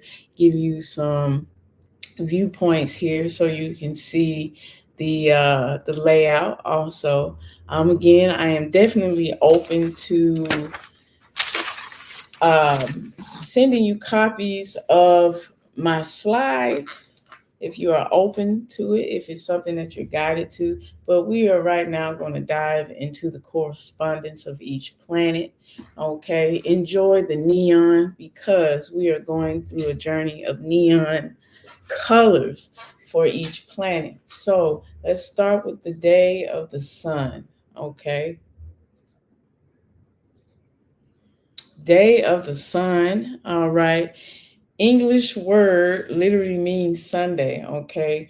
Rome for I will do my best to pronounce some of these, but I said what I said and you can figure it out, okay? Rome for dies solis, meaning the day of the sun. I'm not Roman, okay? Dedicated to the sun, okay? There is no particular deity that's named after the sun, but you do have many, many, many solar deities that are resonance to the sun, okay? So, um, this day governs life, vitality, illumination, visibility, authority, sovereignty, confidence, recognition, purpose, success, creative power, and personal radiance. Okay. Um, the sun's roles provide that type of energy flow. So this brings you to your awareness, the sun's energetic influences and how it is expressed. Okay. So it illuminates the world, it marks the day, sustains life, and regulates natural rhythms. Okay. Um, the sun is associated with clarity, certainty, strength, and distinction. Like Sister was talking about illumination. Sun will definitely do that shit. Okay, conscious direction. Not simply for getting attention. This is not necessarily attention seeking. If that's what you're on, then there's some internal work right there. You have to look and self. Why are you seeking external attention? And that's a real strong shadow work thing, far as when it comes to suns and everything else, and tapping into your shadow side. But what needs to be brought into the light may include being seen publicly. Are you uncomfortable with seeing publicly, but you have the gift of gab, your throat chakra, wants to express itself. Recognizing your own value. Okay. And these are messages for my own self because I too am doing this work as well. Okay. Restoring energy, accepting leadership, being strong in that, stepping out of self concealment. Some of us are very gifted and talented, and we keep all of that within ourselves. And, you're supposed to share and express and, be comfortable with, being seen when it's your time to step in. Clarity on purpose or direction when it comes to what it is that you are seeking for self. Okay. Remember, it's classified also as a big bright star. So you are the star of your own show. Okay. But do understand the sun will also The governing principles will also fulfill that in you, but you also have to still see the aspects of it, the shadow aspects of it. Get that understood for self, okay? So let's go into some correspondence here when it comes to colors, okay? So you got gold, yellow, and orange. Gold, of course, it resonates with the sun because it's radiant, it's luminous, it's resistant to corrosion, rare and valuable as well, associated with wealth and rulership. Visually similar to sunlight. Actually is. Look at it. And what they say, even melanin is worth more than gold. Okay. But think about that. Think about how extremely exquisite that is. Okay. Yellow reflects sunlight, the brightness, okay, alertness, joy, the intellect and optimism that the sun brings, visibility, public presence, and personal renewal. Okay. Orange, combining brightness with warmth. Think of like, is bringing that warmth into the joyous feeling, as well as enthusiasm, courage, creative momentum, attraction, ambition, and motivation, as well as solidifies, your performance. If you're an artist, going out there and giving your best in that. The metal for the sun, no brainer, is the metal of gold. Okay. So it is due to the brightness, the color of the gold, the lasting shine, the heaviness. Remember, the sun is a big, bright star, also known as a big ball of fire. It's heavy. It's heavy, okay? So this is what led the belief that this was the sun's physical essence on Earth. Um, Ancient Kemet called it gold, the flesh of the gods. The Incas called gold the sweat of the sun, okay? They imagined that the sun was sweating and started dropping some gold droplets. Okay. I'm just saying that because that's what I thought about. Okay. The ancient hermeticists used the symbol to represent both the sun and the metal itself. So think about the sun planetary glyph when you see the circle and the dot. Okay. So that's what they're talking about here. All right. We're going to move on to some herbs. Now, I do have some herbs for each of the planets. There are a few herbs. There are more herbs around the world. There are so many plants and herbs that, resonates with, any type of energetic frequency, whatever you're resonating with. So I'm just going to give you a few here. You have sunflower, you have bay leaf, frankincense, calendula, and I be fucking that up sometimes, but I did a good job. Calendula. I be fucking that shit up sometimes, okay? Because I be wanting to call it something else. Chamomile and rosemary. Okay, so of course, sunflowers. Sunflowers happen to be my favorite flower. Okay, I've also was born on a Sunday too. So I wanted to put that back out there just so you know. So it's no brainer that a sunflower would represent the sun, the golden color, the circular shape, the radiant petals, okay? You can symbolically use every aspect of each herb, whether it's the petals, the seeds. You can, some of these herbs, you can, well, most of them you can make oils from, because I've had oils for every last one of these. And I do say I love sunflower oil, especially when I make body butters. When I put it on my skin, my skin doesn't feel clogged. It just feel real light. It's like, damn, did I put anything on? But yeah, I'm shimmering in the light. You know what I'm saying? You know what I'm saying? Bay leaf connected with victory, honor, distinction, prophecy, and achievement. Just going over just a few things while these herbs resonates with the celestial body of the sun. Just to name a few, incorporate a book image that would deepen the studies of this. That was a note for me to put in here, and I sure forgot to put that book image in here. Okay, Seth, thank you, girl. Okay, but reason why I brought that up because, like I said, there are so many types of oibs that resonates with the energetic flow. Okay, so let's see, where are we at? Where are we at? Okay, I got a whole bunch of notes here. Okay.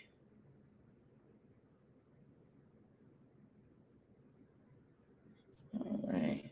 Okay, so this is about Sunday's magical application. Okay. And I also have a discernment at the bottom for each planet so that you can understand. Okay. So Sunday is a perfect time for career visibility. This has a lot to do with promotions, interviews, boosting of confidence. If you feel that you're lacking confidence in a certain area of your life, how do you see yourself boosting that confidence? What do you look like when your confidence is boosted, when you are, in the act of this action that you're manifesting? Recognition, you want a little recognition for all your hard work. And sometimes this recognition is internal recognition, because we can be doing this work, this internal work on self, and we can totally forget to give ourselves recognition. This is another thing that I'm holding myself for, because being on this journey, I don't always give myself the credit that I should. And giving myself that recognition of, hey, you're doing a whole lot of internal work than you think that you are, and you're doing a kick-ass job. Like you're kicking ass and taking names. Okay, bloodbath everywhere, and it ain't my blood. Okay, I know that's right, goddess. Okay, empowerment. You know, areas where you feel you need that empowerment. Where are you lacking empowerment? Empowerment and confidence go hand in hand. Okay. So the discernment for Sunday. Okay. True solar power should never be confused with ego, pride, and the desire for constant attention. Okay. It's not all about, oh, I got all this knowledge, but these peasants don't know nothing. Let me just drop them a little breadcrumbs here and there. Okay. Oh, I can manipulate this situation because this person ain't where I'm at mentally, physically, emotionally. I used to be where they at, but now I got where I'm at. I'm going to do what I got to do to make. It's not all about that. I will say our ego at moments need to take a back seat and have a seat. I understand that it is here and it has its purpose. You don't want to necessarily get rid of your ego. Your ego goes through its transitions and phases as you face, your shadows and truly understand who you are authentically. So that is the discernment far as when you're doing planetary magic on Sunday. Okay. And like I said, I do have some gods and goddesses that I will be giving you to work with. Again, here's a few. You can work with these energies. Like Sister said, everything is energetic, what resonates to you. I wanted to broaden the horizons here. Of course, I have some ancient Kemetic gods and goddesses: God Ra, Goddess Hathor, okay, God Helios, Greek, Goddess Oshun, Yoruba. Okay, there are many other solar gods and goddesses that you can work with, but here are a few. I do want to say this again because I can hear Bobby Hemmitt's voice in my head. Shout out to Brother Bobby Hemmett. He talks about how go into these other mythologies, the Greeks, the Norse, and everything. You can still continue the story on certain things, piece it together. So I can hear somebody say, well, that's a white god. Let's stop doing that. Let's stop doing that. It's all about yes, sister. It's all about the energy. It be the same shit. You just got to piece that together and figure out what resonates with you. Now, other spirit guides, sacred beings, your ancestors that were remembered for honorable leadership. One of my ancestors that I would, you know, dedicate this to would be my grandfather, who was a detective. You know, that was before I was born, but I can always feel his presence around. You know, teachers who inspired confidence. You know, you got some teachers and guys who influence you to stand out there and do your fucking grab your fucking crowd, okay? You know, it's your time to shine. You can do this. You have more than just potential. Put that potential to use, okay? And I always tell this to my sister Indigo because she's one of those individuals for me, okay?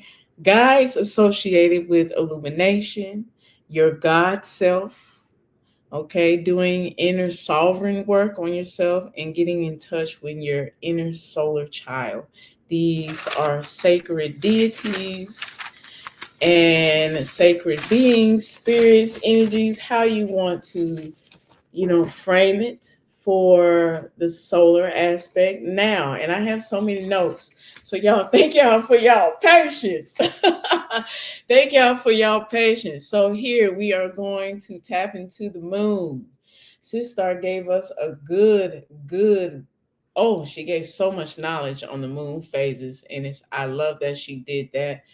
I'm just going to talk about, you know, a little bit about Luna. Uh, what is it that she's governed on this moon rising? By the way, you know, what type of, you know, energies you can use on this rising? Herbs as well. So let's get started. English word literally means moon. Okay, again, dies lunae is the Latin word meaning day of moon. Okay, so the moon is governed by cycles, reflections. This is what modern day society say it is. Like, you know, Sister Indigo, if you didn't hear that, rewind this shit back and go listen, then come back, okay?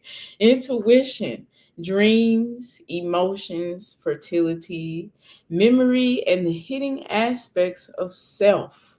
Like Sister said, it changes through phases, okay?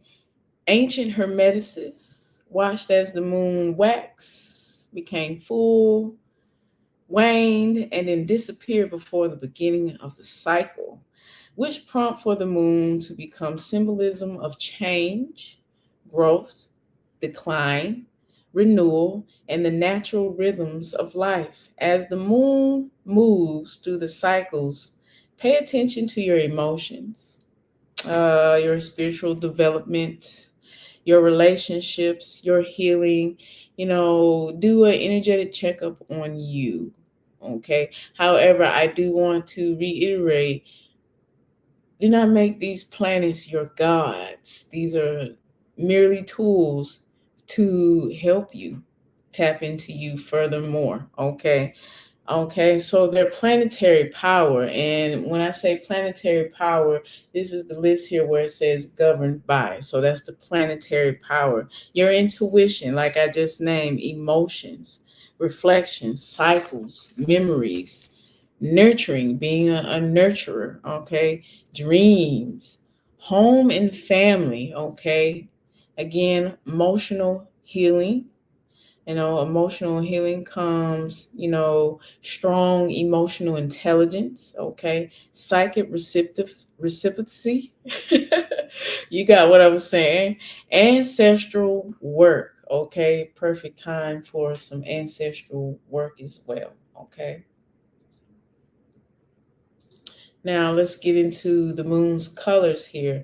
The moon's colors, silver, white, and pale blue. Look how beautifully they are glowing in this moon right here. The neon, I was really trying to keep that neon going. It turned out great, y'all. It turned out great. Okay, so silver itself is reflective, okay? Its surface mirrors light. So that is one reason why it was symbolic to the moon. um, so it also represents intuition, reflection, mystery. receptivity, I said it right this time, feminine wisdom, and emotional awareness. Whites, of course, the purity, peace, cleansing, illumination, okay, spiritual openness and tranquility. Pale blue, pale blue, excuse me, that invokes the calm waters, moonlight skies, serenity, emotional balance, peaceful contemplation. Okay. Now, I know we hear a lot of astrologists talk about blue moons and pink moons and stuff like that. I do want to make it clear, very, very clear, the moon does not turn pink on a pink moon. It just means that that is a perfect time for you to go strawberry picking, really. The strawberries are ripe. So, so they correlated that because the strawberry was at their ripest, and they bloom their most brightest then. A harvest moon, they talk about that that's a full moon during the autumn equinox. What are we doing during the autumn equinox? A lot of people harvesting stuff, harvesting their veggies and everything. So that's a harvest moon. Oh, okay. Well, when I said pink moon, I meant strawberry moon. That's what I meant. But it is a pink moon, and apparently it's something on April's full moon. Again, it's not turning pink, just like the blue moon.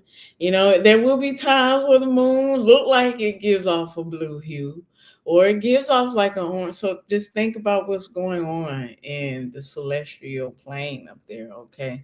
So a blue moon, when you hear that, they're basically talking about the second full moon in one calendar year. Okay. So you'll see a lot of hype about that as well.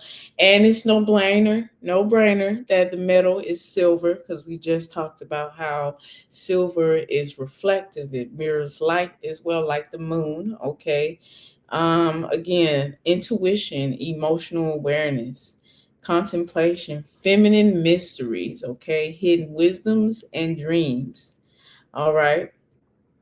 Okay. So let's move on to the next slide. This not the next slide. Is this the next slide? No, it's not the next slide, honey. That was too far. Okay, I got two of my stuff backwards here, but it's okay. We'll come back. I'm going to keep going. All right, so herbs. Here we are, herbs. And I want to say this again. I've picked herbs that were resonant with the moon, but remember, there are many other types of herbs. Oh, is this not my slide? I think my slide is... y'all, I put a slide up here twice. It's okay. I put a slide up here twice, but I'm going to keep talking. So herbs, you have jasmine, you have mugwort, you have willow, and you have lotus. Okay. These are some herbs that resonate with the moon. Jasmine, dreams, love, peace, and intention, reminding us that some forms of beauty reveal themselves most fully in stillness. Okay.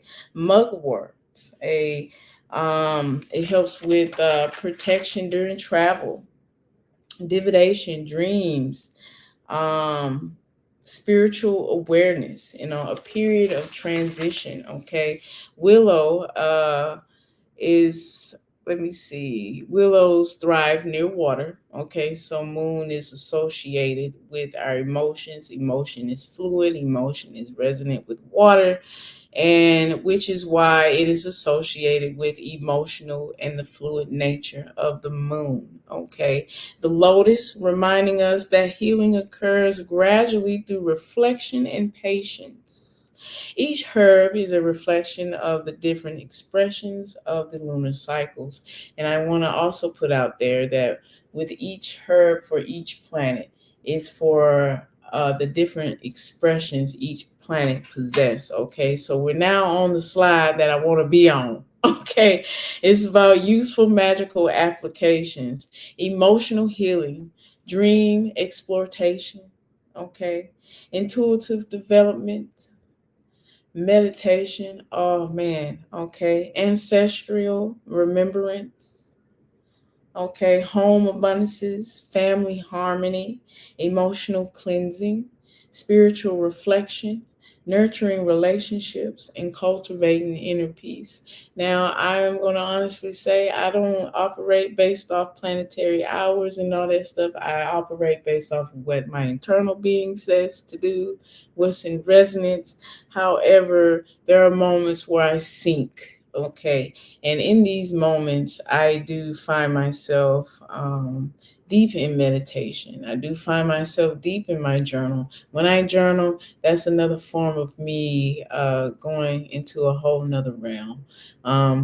It's a form of writing, automatic writing. So it definitely is emotionally cleansing doing that. And nurturing relationships, I find moments like this, I uh, have a strong connection with my daughter, so it's a beautiful thing to not only be the one to give some nurturing love, but she gives me that nurturing love back too as well.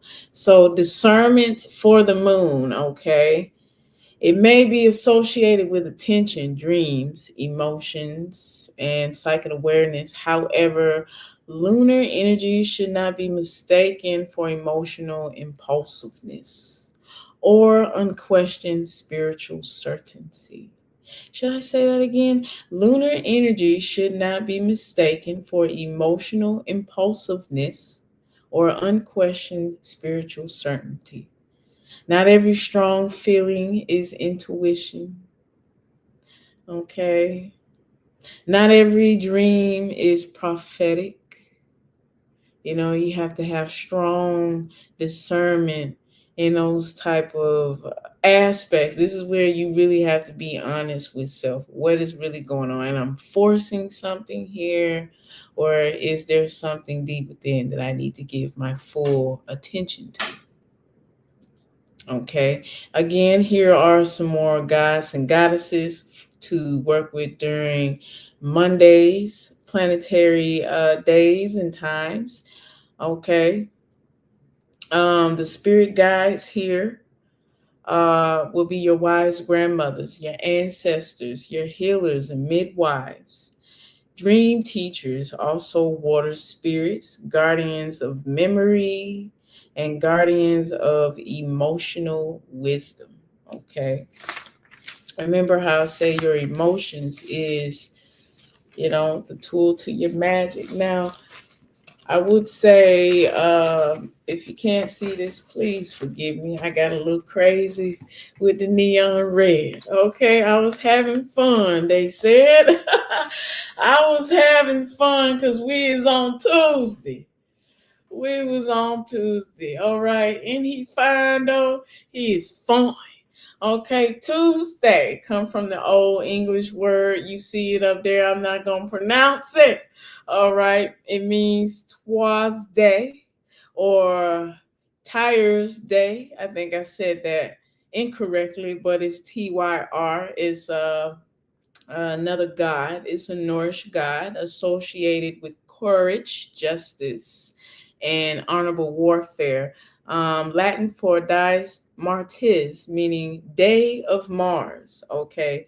Now, the planetary power for Mars, of course, and it is governed by, okay, the courage, you finding or having that courage, protection, strength, putting in action.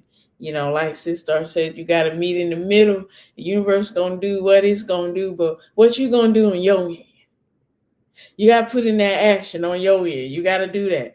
Discipline, determination, conflict, defense, and cutting through resistance. Ooh, cutting right through that. Whatever it is that you getting that shit on out the way. All right. Remember how I said each of them reflects a different aspect of Mars. Okay.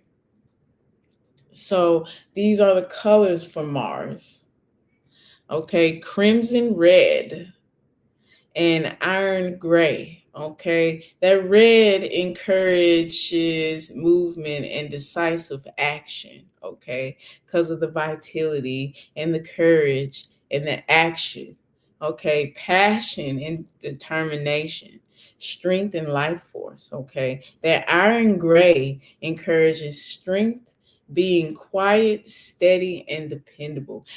Ever known someone who has some silent, strong strength? Like their power is so strong, it's like that silent but deadly. It's just the type of energy that I be thinking of right there, because that's how I view myself. That's how you should view yourself too, okay? And it's no brainer that the metal for Tuesday is iron, okay? Iron is, again, represents resilience, endurance, structure, fortitude, responsibility, and protection. Okay, iron transform, our ancient civilizations, even today, through tools, agriculture, and defense. Okay, because weapons and protective armor were forged from iron, this is why it is associated with Tuesday. Okay. Let's make sure my ass put the right slide. Okay, I put the right slide for this one. Okay, here are the herbs for Tuesday. I know y'all eyes are like, wow. Trust me, I would really love to, see you guys these slides. Okay, so here's a few herbs that you can work with. Again, by all means, do your research and learn other herbs as well, because there's so many. Nettle, again, nettle is very strengthening. Nettle builds endurance and courage and that energetic protection. It teaches what appears defensive may serve as an important purpose. Okay, so if something seemed very defensive, what is the purpose of it? Serving you in that moment of time. Why is it a defensive aspect of self? Okay, you got ginger, motivation, vitality, movement. It's that's ginger got a hint of spice, so the spice gets stuff moving. Okay, symbolizing the spark. That means moves intention with action. Okay, remember that spice, and then you got some pepper here. Pepper is the sharpness, okay? Mars' ability to cut through what? Resistance and hesitation, okay?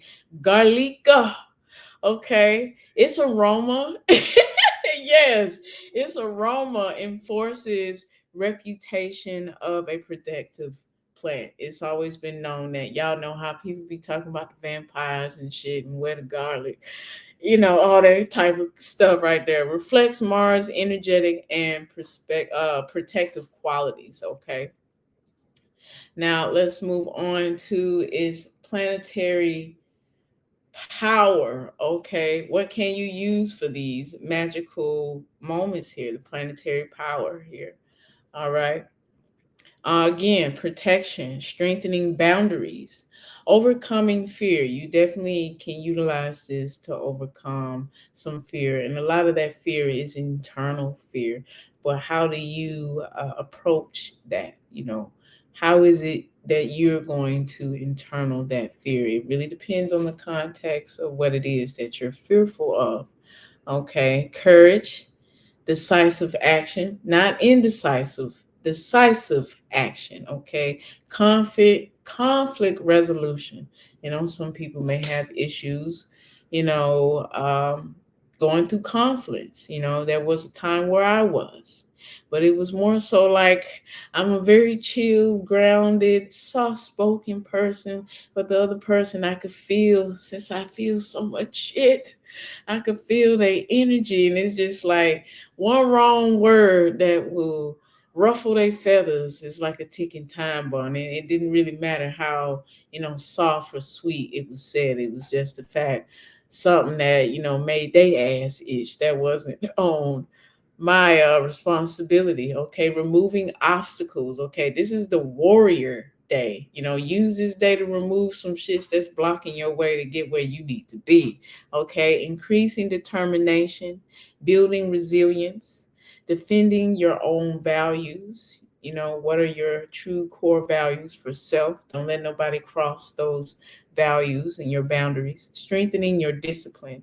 Mars favors purposeful action guided by wisdom rather than impulsive reaction. Okay. So Mars does want you to move in a very, how would I say, strategic but sovereign, powerful way. Again, here are your gods and goddesses here. I of course got a checkmate. I couldn't forget my girl. Got to put her up here. Goddess Athena, Greek goddess. Okay, all right. We got Mars itself, and the god I was talking about that was named after Tuesday, Tyr, Tyre.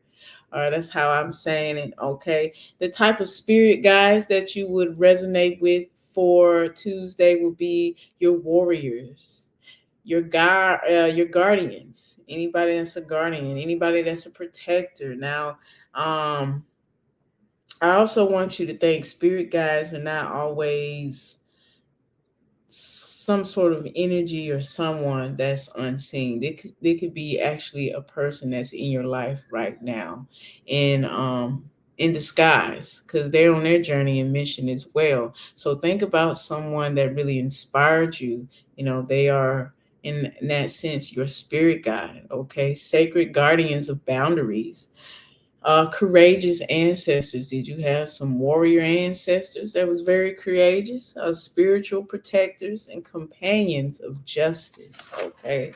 All right. All right. We're going to slide on to Wednesday. Let me transition with my notes here. I like to take notes, y'all. I'm a note taker. And I also want to put this here because I didn't mention. I love to put out discernments. Discernments for Tuesday. Strength must always be governed by wisdom. Okay. You can take in all the knowledge there is, but how do you apply that knowledge? Okay. Without discipline, courage can be recklessness. Okay. Without compassion, protection can become control. Okay. Without self awareness, confidence can become aggression. Okay. So that is discernment for Tuesday. And keep in mind what I just said about the knowledge, because I got ahead of myself again and applied that here for the Wednesday. But here we go. Wednesday, on our journey through our neon universe here. Wednesday comes from the old English word. You see it up there. Okay, I ain't gonna pronounce it, okay? But meaning Wooding's Day or Odin's Day. Odin being, I think it's a Norse god, if I'm not mistaken. Yes, Norse god, master of magic and ruler of battle and wisdom. Okay, so this was the day named after him. Okay, all right. Mercury is the quickest moving celestial body. Okay, so it's very swift in movement, speed, intelligence, adaptability, communication, and everything. So, just wanted you to know that's what it's governed by. And its planetary power includes swift movement, speed, and intelligence. Okay. Learning, writing, business, as well as traveling. Because what are you doing when you're traveling? You're moving. Okay. Mental agility. Okay. Technology and negotiation. Okay. So let's move on here. Now I got the goddess out here. She's laying outside enjoying that Mercury energy right here. Okay, so here are the colors that resonates with Mercury. Okay, orange and yellow, and you'll at times have a mix shifting of the two. I like to call it a marble type of thing.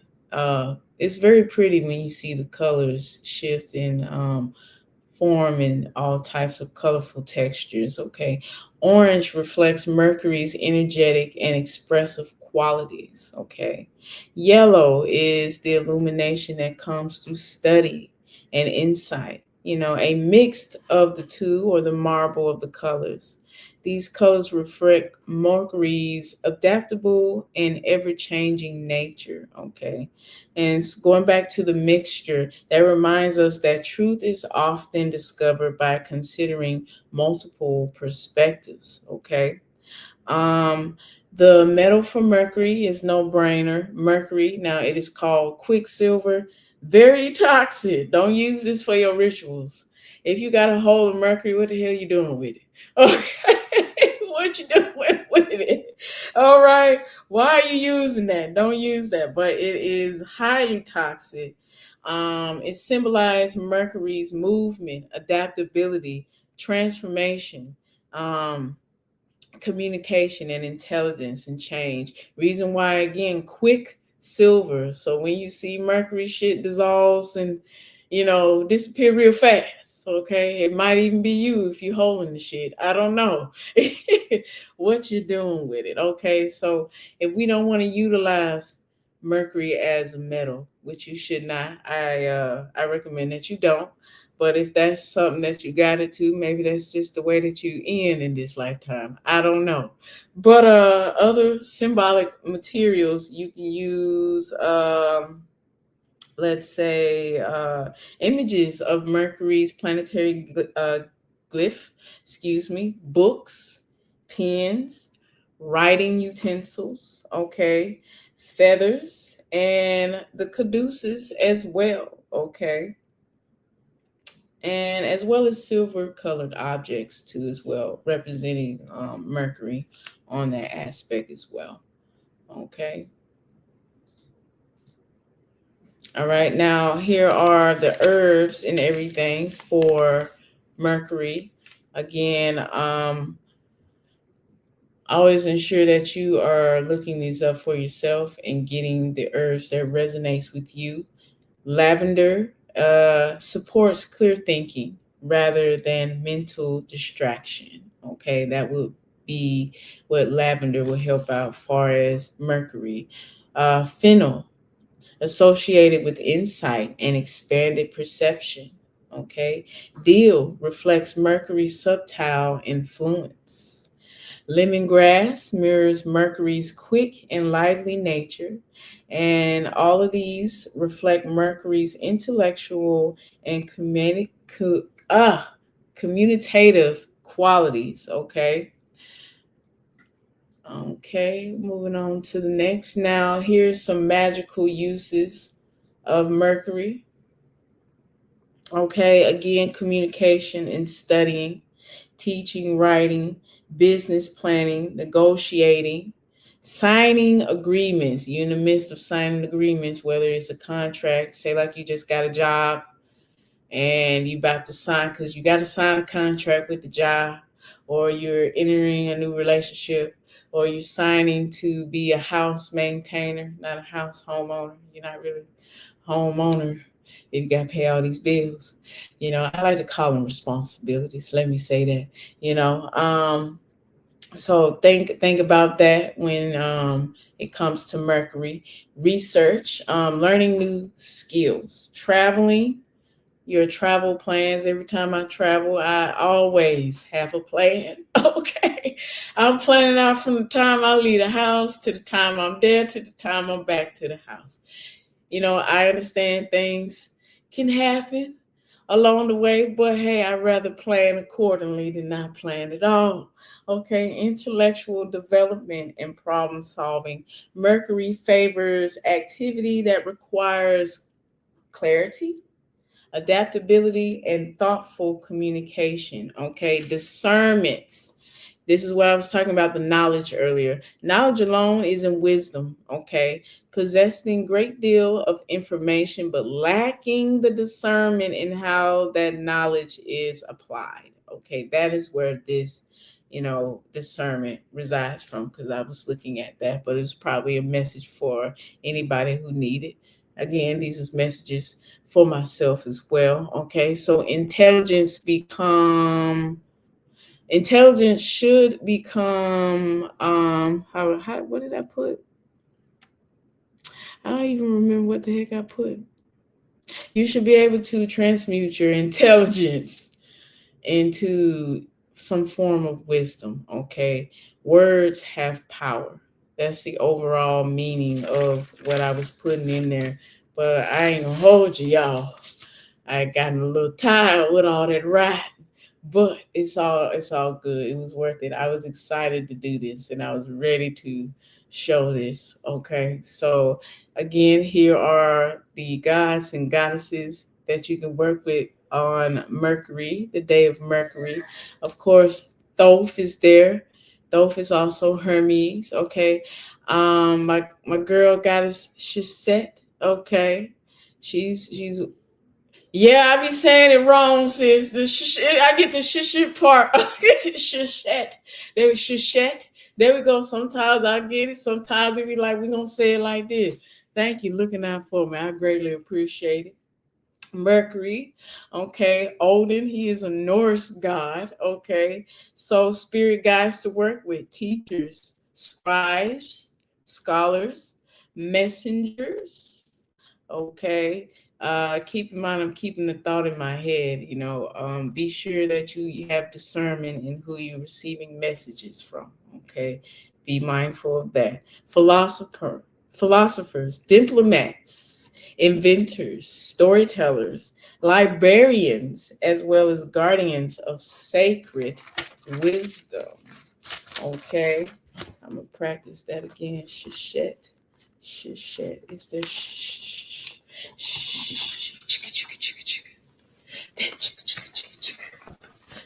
I'm gonna have to sing a song, y'all. Okay, so here we go. We're on our day of Jupiter. Okay. All right.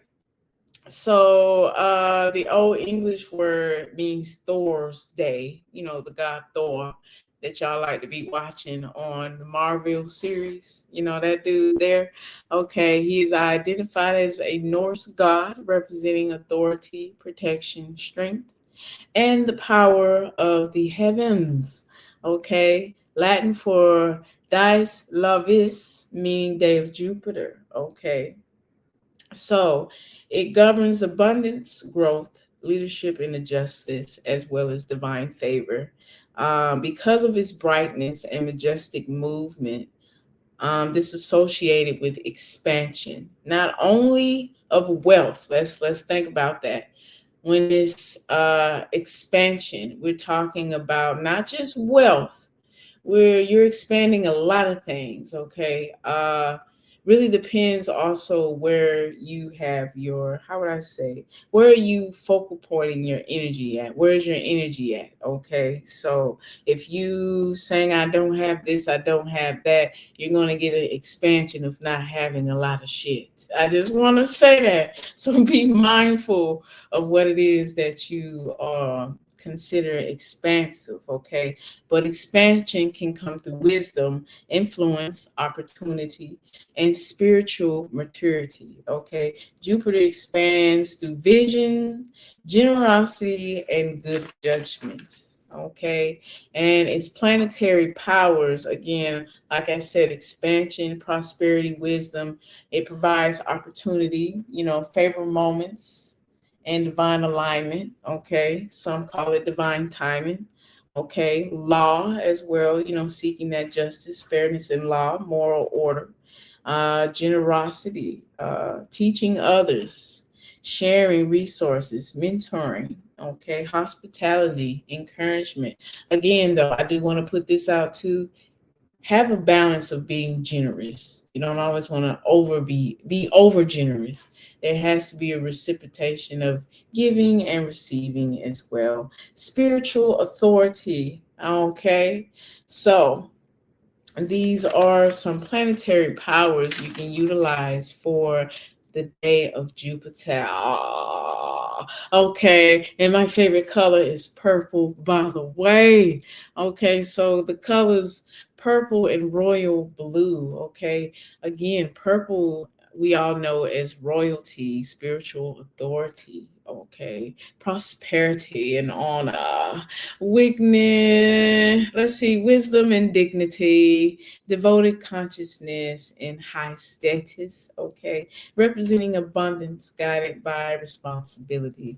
And royal blue comes in with that wisdom, that stability, that integrity, the trust, higher of understanding, and it's an expansion on your vision, okay? Connection to mobile leadership and intellectual growth. Now, the metal for this planet here will be 10. And when I was doing my notes, I thought about the Tin Man from The Wizard of Oz, okay? I thought about him. The 10, symbolic for preservation, okay? Growth, generosity and adaptability, and constructive leadership.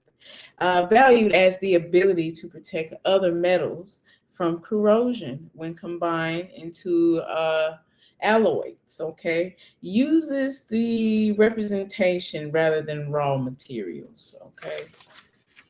All righty. Let's get into, y'all should see the pattern by now, okay? Now we on the herbs, okay? We on the herbs. Here's a few herbs here. Cinnamon, connecting to the wealth and opportunity. Cedar, okay, used in sacred temples and ceremonial spaces. It mirrors Jupiter's steady leadership, okay? Nutmeg, symbolic for connection with abundance. Clove, I love to drink clove water, by the way. Like, it is so refreshing. It's something about that. I just want you guys to try that if you have not tried it. All you need is to put a few cloves in a mason jar, hot boiling water, and let it sit overnight or high up and let it steep, and boom, you can drink it. It only takes overnight, really, because, but sometimes I let it a little longer. I just thought about that. I probably might need some after this. Okay, but clove, valued in ceremonies, okay, reflects Jupiter's expansive and prosperous, there we go, nature, okay? So these are the herbs that can be utilized for Jupiter, all right? Moving on to magical applications, okay? Prosperity, any places of wanting prosperity, business expansion. You have a small business, but you want to expand that, utilize that. Helps with your financial planning, okay? Education, teaching, leadership, okay? Legal matters, okay? Mentorship, spiritual growth, career advancements, recognizing opportunities, and cultivating generosities. These are a few of the magical applications that you can apply to this, okay? When it comes to the day of Jupiter, favoring growth through guided wisdom rather having excessiveness, okay? And that that comes with the knowledge that I meant. Now for the discernment, okay, expansion without wisdom becomes access, okay? Expansion without wisdom become access, okay? More is not always better. Requiring maturity to manage wisely is what's most important, okay? And here are you some gods, they came through strong during this presentation. They came through real. They said they wanted to show the fuck up, and they fame time. Let me give it to them, okay? We got our moon, okay? We have Zeus, Greek god, okay? Jupiter, Rome. Thor is Norse, okay? Marduk, Mesopotamian, okay? These are some sister in the background got me laughing. Okay, spirit guides, okay, your elders, your mentors, your spiritual teachers, your judges, your philosophers, your protectors of sacred law, community leaders, as well as guardians of higher wisdom. Why don't y'all take a look at this line up, okay? Look at them handsome men up there. Look at them up there. They said we coming through tonight on Goddess After Dark. You know, the men's protects the goddesses. Okay, they coming through. They coming through, goddess. They coming through. All right, now we are on the day of Venus. Okay, so we're near the end of my presentation, but I know I've said some beautiful and informative things. So hang on tight and enjoy the show. Okay. All right. Okay. Frigg's Day, the old English term meaning Frigg's Day. Okay. The Norse goddess of love, marriage, wisdom, and motherhood, as well as Rome goddess Venus. Okay. Venus herself. Latin for dies Venus, meaning day of Venus. Ancient Hermeticists were fascinated by Venus for its remarkable brilliance and predictable cycles. Okay. Mars governs attraction, beauty, affection, fertility. Okay. Artistic expression, pleasure, harmonious relationship. Venus draws through attraction. So think about that again. Let's go back. You got to think about where you are energetically, do an energetic checkup. So again, if you are saying, I don't have this, I don't have that, you're going to draw in that saying. You're going to attract that. You might even attract those type of people, how you be around a whole bunch of your people and all y'all, I don't like to use the term broke, but all y'all be yeah, so just think about that. Okay. And when I was doing this, it also had me think about the Venus Razor commercial, about how when I'm your Venus, that commercial, when you're shaving your legs, what you doing? You flexing those legs, getting them more attractive. Okay. Teaches that some form of power arises through grace, beauty, compassion, creativity, diplomacy, and the ability to cultivate meaningful connections. Okay. That is Venus. That is Venus. I'm your Venus. Okay, so now let me see. Did I move too fast? I think I moved too fast. Planetary power. Well, planetary power is the same thing as to what I said, but other things of planetary power is pleasure, harmony as well. You want harmony, not just outside of yourself. I also want y'all to think, because a lot of y'all probably be like, "Oh, I'm going to do this spell on such and such." Let's not do that. Let's think about internal work. How do you utilize this energy for self and self-discovery and self-healing? So harmony within self, expressing yourself through new creativity, self-worth, sweetness, and recollection as well. Okay. Now here are some colors for Venus. Okay. Venus has some beautiful colors here. Pink, emerald green, copper colors. I love my favorite copper color. It's the star in the background got me cracking up. My favorite copper color is rose gold. And oh my, it's something about that rose gold that make me feel so sensual and seductive. Okay.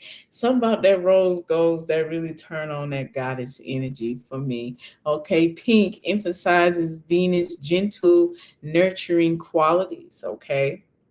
Emerald green, connection with the flourishment of life. Okay. Rose, we're talking about the copper here. I put that in here myself. Warm copper colors reflect Venus traditional metal. So basically the warmth of Venus and the metal itself is what symbolized that together. Okay. These colors reflect Venus' association with growth, affection, beauty, and harmony. Now, going into the metal itself, which is copper, its warm and luminous appearance naturally symbolizes beauty and refinement. Okay. Copper, symbolizes love, creativity, attraction, artistic expression, harmony, and emotional warmth. Okay, used in jewelry, you see a lot of it in decorative jewelries, art mirrors. You see a lot of people wear a lot of copper. It definitely is very helpful when keeping that balance within the body.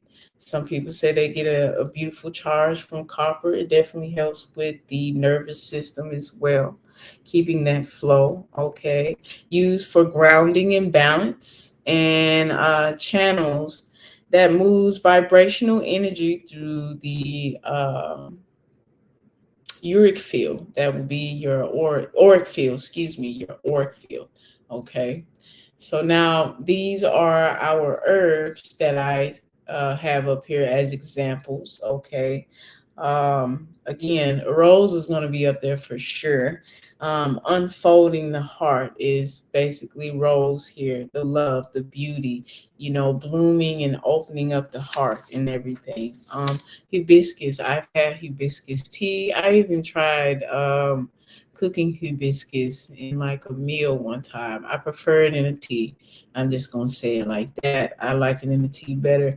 Hibiscus is Venus life affirming qualities. Okay, again with the beauty and vitality and creativity and feminine energy. An apple connects with goddesses and the abundance of nature. Okay, vanilla, this is where that sweetness comes in, loving harmonious qualities and nurturing presence. Okay,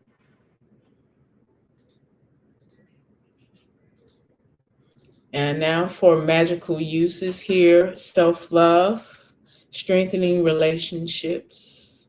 You and your partner can do some Venus magic together. Always get consent. Don't try to do something against somebody's will. You wouldn't want nobody to do it to you. Okay, y'all build something up together where you can strengthen in, the romance or whatever it is that you got going on in your relationship. Artistic creativity, if you're an artist and you want to open the channel for new artistic vision, new artistic work, perfect for that. Beauty work or mirror work, doing the beauty magic as well. Friendships, recollection, emotional healing. Okay, cultivating harmony, attracting supportive relationships, creative inspiration, and appreciation of the art in nature. Okay, Venus favors relationships built upon mutual respect. Okay, remember that. Kindness, authority, and emotional balance. However, let's not go no further without checking the discernment here. Discernment. Love is much broader than romance.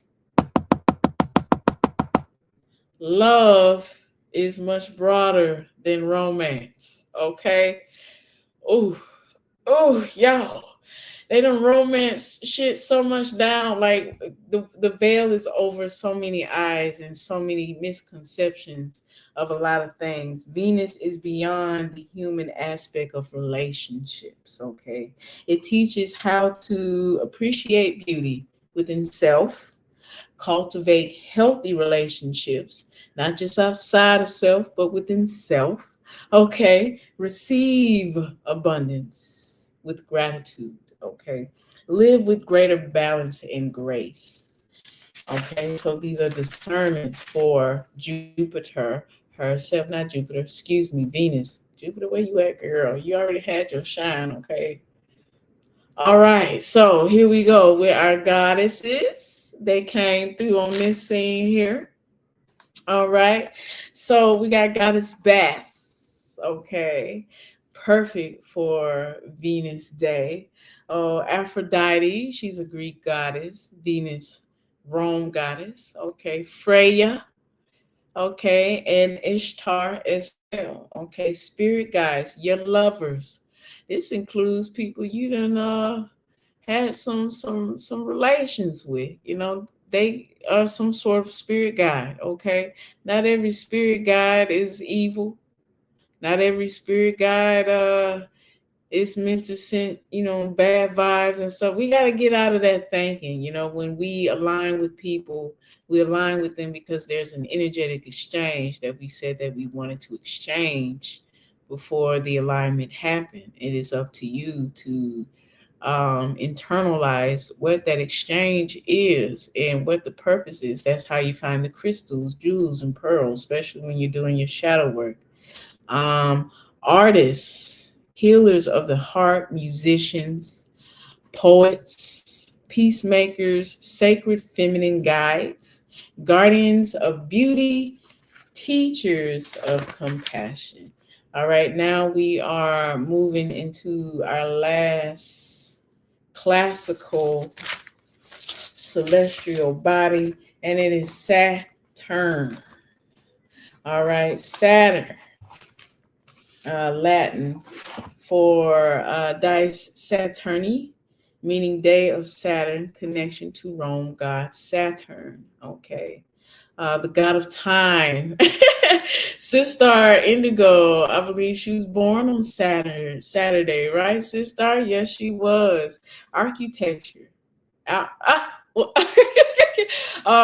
me see. Alchemy, excuse me. Generation and liberation. Okay. Also dedicated to the god. It's a Titan, actually. Titan Kronos. Or Cronus, however you want to say, personification of time, overseeking, and generations or mortality as well. Saturn governs discipline, boundaries, and responsibilities, as well as endurance, protection, karma, ending, structures of lasting strength. Okay, Saturn is going to make sure you have a stable foundation. Okay, the foundations of authentic self. Okay, these are its planetary powers as well. Okay, also as well as restriction. Restrictions is one, responsibility, and that is the planetary powers of Saturn. Okay, now let's move on to the next thing with Saturn here. Okay, we're talking about the colors. Okay, hopefully you guys can see that, but if not, I'm going to talk my head off and continue to move on. All right, traditional colors of Saturn is black, indigo. I love all forms of purple. I just want y'all to know it don't matter. Ain't no purple too light or ain't no purple too dark. I love them all. Okay, indigo as well as deep purple. Now black, potential, waiting to be shaped through wisdom. Okay. So, like Sister was saying, protection, mystery, endings, grounding, and stability, the unknown, and transformation. Indigo, practical structure within inner wisdom and understanding. Okay. Deep purple, Saturn's association with depth. DEPTH. Hopefully you understand what I said. Okay, country is hell. Maturity, as well as mystery, endurance, and contemplation. Okay, Saturn's metal is lead. Okay, it is associated with Saturn through its heaviness, its durability, its density, and its slow transformation. Okay, so this is symbolic for endurance, patience, structure, maturity, and responsibility. Lead is toxic. Don't use this for your ritual either. But again, if you got it, I don't know what you're doing with it. That's your business. I can't tell you what to do. I'm only just recommending, okay? But other symbolic materials that you can use is black stones or crystals, okay? Iron objects, dark candles, and of course Saturn's planetary glyph as well. Okay, so the oibs here, cypress. Okay, it's evergreen nature. Okay, and this symbolism for the continuity through changing seasons. Okay, patchouli is very oof. I actually like the scent though, but a little too much of it. It's a little strong. Okay, reflects steady and enduring qualities. Okay, remember how I said it's a little strong if it's too much of it. Okay, comforting leaf. I love to make these herbs out of teas, by the way. Every herb that we discuss in each of the planets. Great for teas, okay? Comfrey reflects on the emphasis of long-term repair rather than temporary solutions, okay? Myrrh, okay, reinforces the connection with solemnity and sacred responsibility, reflects Saturn's grounding and enduring nature, okay? All right, so Saturn magical application. So establishing boundaries if you have not established anything on that aspect, or if there's some boundaries where you a little shaky on and you want to solidify them things, okay? Ending destructive habits, what habits no longer align with the path that you're on. You know, be honest with yourself. Sometimes you might want to put that donut down because that's, you know, if you eat that donut, then you're going to want to eat the rest of the 11 donuts in the box, you know, having that discipline, okay? Protection, banishing unwanted influences. And I say this because you can get influences everywhere. You consume just about anything with everything. What I mean by that is you consume with your eyes, you consume with your nose, you consume with your ears, even with your hands and you're touching, you're consuming that memory. So are these influences that you want, or do they, you know, unalign, or they're no longer aligned with you, okay? Discipline spiritual practices, okay? Be disciplined in your spiritual practices. Long-term planning, again, that long-term foundation. Where do you know how people say, where do you see yourself 5 or 10 years from now? Okay. Organization, you know, having some form of organization, honoring your commitments, you know, okay, strengthening resilience, simplifying one's life, building lasting foundation. Saturn favors patience, consistency, and intentional effort. Okay. Now, discernment. The misunderstanding that Saturn is a punishment planet. Saturn creates the container that allows power to become stable. Okay. So without it, expansion has no foundation. Success has no discipline. Power has no direction. It's not necessarily, again, a punishment planet. However, if you're saying I'm this, I'm that, in the third, Saturn is going to be like, okay, now put in that work and be this, that, or third, or else your foundation isn't solid. It isn't as strong as one thought. So if you feel like it's a punishment planet, then that's you putting yourself in that punishment. Did you set the bar too high for self? Okay. Think about those aspects when you hear that.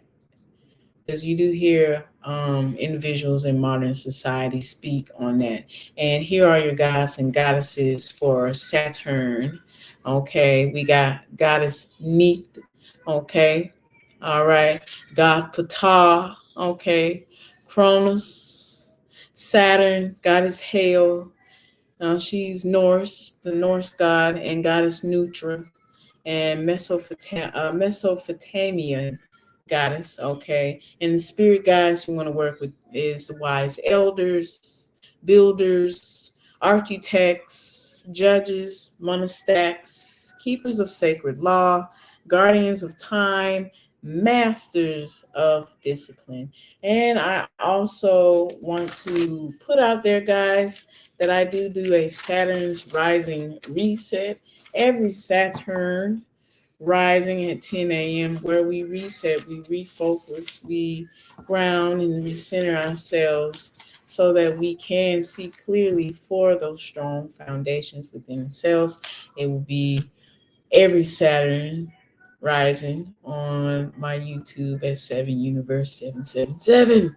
Okay, want to put that out there. So come and join. We're doing breath work, some yoga, and some meditation. Okay, a lot of internal work, and that includes inner child work. So by all means join if you are aligned. Okay, so here are my references. Okay, so I put the Kabbalion in there. Okay, it definitely talks about the planetary systems and the aspect of transmuting energy, especially mental transmutation. That was one chapter that I was reading that resonated with me lately. Transmuting these energies that we share with you and making it work for yourself is where that chapter made so much sense for me. The Goddess Book of Days, I invoke the Goddess Okay, the Goddess Book of Days is a book on goddesses for each day, and whatever day it is, you can go into it and you can discover which goddess for that day you want to work with, whichever you want to that you resonate with. They also have goddess of the month as well as the weeks. So it all works. And I also have my two encyclopedia books about spirits when you want to tap into these energies, have deeper knowledge and understanding, tap into that. The Hermetica and the Gnostic Bible as well are also great source tools as well to help you strengthening your understanding as well. Okay, so we've went over the historical foundation of the planetary structure. Okay, we talked about the planetary hour. We talked about the correspondence of each day. I've also given you some supportive knowledge that you can utilize here. So now that we know the lunar phases, the planetary days, and even the planetary hours, let's put that knowledge and correspondence together and see what creates it. Okay. This also creates another question. How do we choose between all these layers without becoming overwhelmed? Okay. And just know these are just tools that you can use to strengthen your magic. You do not have to utilize this if it's not something that's resonant to you. But if it is, by all means, enjoy yourself. This is the end of my presentation. Gratitude, loves, for this moment in time, this moment in general, and that will be the end of my segment on planetary magic. Okay, All I think you right. get winded, baby. It's all good. It's all good. We both definitely did about an hour and a half initially, and we're still not done, y'all. So can you hear me well? Yes, yes, I can. I was just using this little nifty thing, but it keep falling. So anyway, And don't have um, that echo sound in it, though, sis, no more. okay, well that's good. Maybe it's because of some few things that I was doing over here while you was presenting. Okay. So, but yes, guys and goddesses, we have a little bit more to go. We are at the 3 hour mark. Okay. But with that said, again, the video is always available for you to go back, stop, pause, take notes, replay, come back again, all of those Yes, good. We just all of gonna keep that. going so that the knowledge is there for you to get into. I'm gonna have to put this down because It's it's not. giving you that T-Pain sound a little bit, sis. A little bit, just a little bit of it. Okay, am I Also, still giving the T-Pain? Am I still giving the T-Pain sound right now? no, not right now. Not Okay, right now. all right. We don't want the I think it's like a synthesizer or something like that. Okay, okay. Also, if you guys again, if you want copies of my slides, I don't know if sis starts open to giving copies of her slides because people All right, like I that. don't mind. I was gonna figure out something to do with all of this knowledge that we do generate in that form. We're gonna, connect it with y'all. You're gonna see it recycled. Some pop-up knowledge there, here and there. So yeah. Yeah, Ashe, no, ashe, absolutely. The notes are already there for you with some great visuals. You know what I'm saying? ashe, All right. ashe. I was using this earphone. Can you hear me well? Yes, I can hear you. Okay, because it was just putting me on blast in my own head while I was talking. It was just too much. All right. So Goddess gave a great presentation. We're gonna keep it rolling because we don't want to keep y'all too long. But I really, hey, this is timeless. You know what I'm saying? We talking about timing, but we not focusing on time. Okay. So, We're not doing that. Okay, we're not doing that at all. So let's keep it rolling. I'm gonna pull back up my presentation. I just have a few things shortly that I want to discuss with you, and then me and both Southern is going to discuss some things together with y'all. How y'all like that? All right. I'm just gonna pull this up. I forgot we're not using the mouse action right now. Bring this back to the Disney age. So let's quickly talk about astral influence and cosmic tides. All right. Yes. Let's talk about it.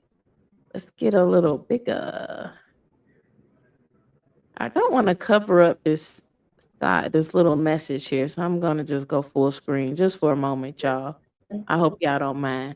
So now that we understand lunar cycles and the planetary structure of the strong or weak, if you want to call it that, but we're just going to keep it with the strong, just so you'll know what we're talking about, we have to ask the most important question: what do these forces actually do? And how much authority should we give them? Right? So let's discuss that. So what astral influences mean is astral influence can be described as a subtle relationship between the celestial cycles, symbolic planetary forces. It is the practitioner's inner constitution. It's the atmosphere surrounding the workings or the ritual itself. And it's the movement between the unseen and the manifested levels. Okay. So that's going to be the astral influence. So it does not have to mean that a distant planet mechanically forces every event. That's not what we're saying whatsoever. That's not what we're saying. However, although the sky may contain a particular current, it is you, the practitioner, that also contains, remember this, write this down, personal strengths, your natal patterns, emotional habits, also your beliefs, psychic receptivity, right? Resistance, your desire, and your will, right?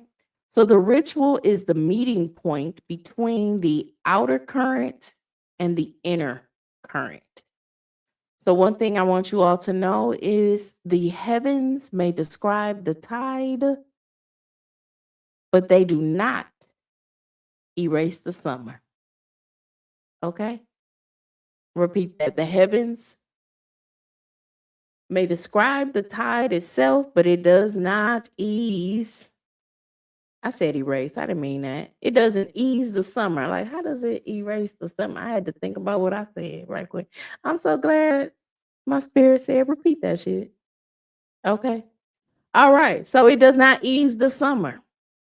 Right? That thing is going to keep on banging. Summer is going to be summering. All right. So let me talk a little bit about in the occult. This is some occult knowledge here of the 3 layers of planetary power. Let's talk about that a little bit. I feel I can come on screen at the bottom here. We got Goddess Southern on the screen too.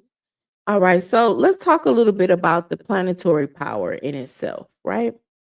So, and just as a reference, I learned initially about this, although I gathered other knowledge surrounding it. But I'm looking at Philip Cooper's book, Esoteric Magic and the Kabbalah, right? because there's a lot of deep knowledge there. You know, just like Sister gave a shout out to the great Bobby Hemmett, and in regards to um, getting knowledge from all of the systems, because not one will not have all of everything you need. It was purposely pieced out so that you can go out and find it. So you look into all of these systems, the Kabbalah, esoteric magic, Enochian magic, all of these different type of systems that you can go into, and you'll find actually as you're reading correlation. You're like, wait a minute, that was in Hermeticism. Wait a minute, that's in Kemetic, because it has been it has one source but many paths. Okay. All right. So in this book itself, he gives a three powerful, he goes a little bit more into these three layers of the planetary power, right? And so we want to talk first about objective power. What is objective? Objective power. Okay. It's the planet currently moving in the heavens, or celestial, however you want to put it. You know, I'm just using that word for the with planetary explanation purposes, right? Because we all know heaven is actually a state of mind, not an actual place. So the planets currently moving in the heavens and the relationships they form. That's going to be the objective power, right? So what's the subjective power? So that's the planetary pattern contained in the individual's birth chart or inner constitution, right? That's the subjective power. And then you want to connect the two. What you have last is the combined power. So the combined power is the meeting between the current sky and the individual pattern.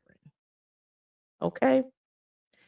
So as I stated before, the will and will again, and I'll keep stating it over and over again, the magical path can be worked at any time, right?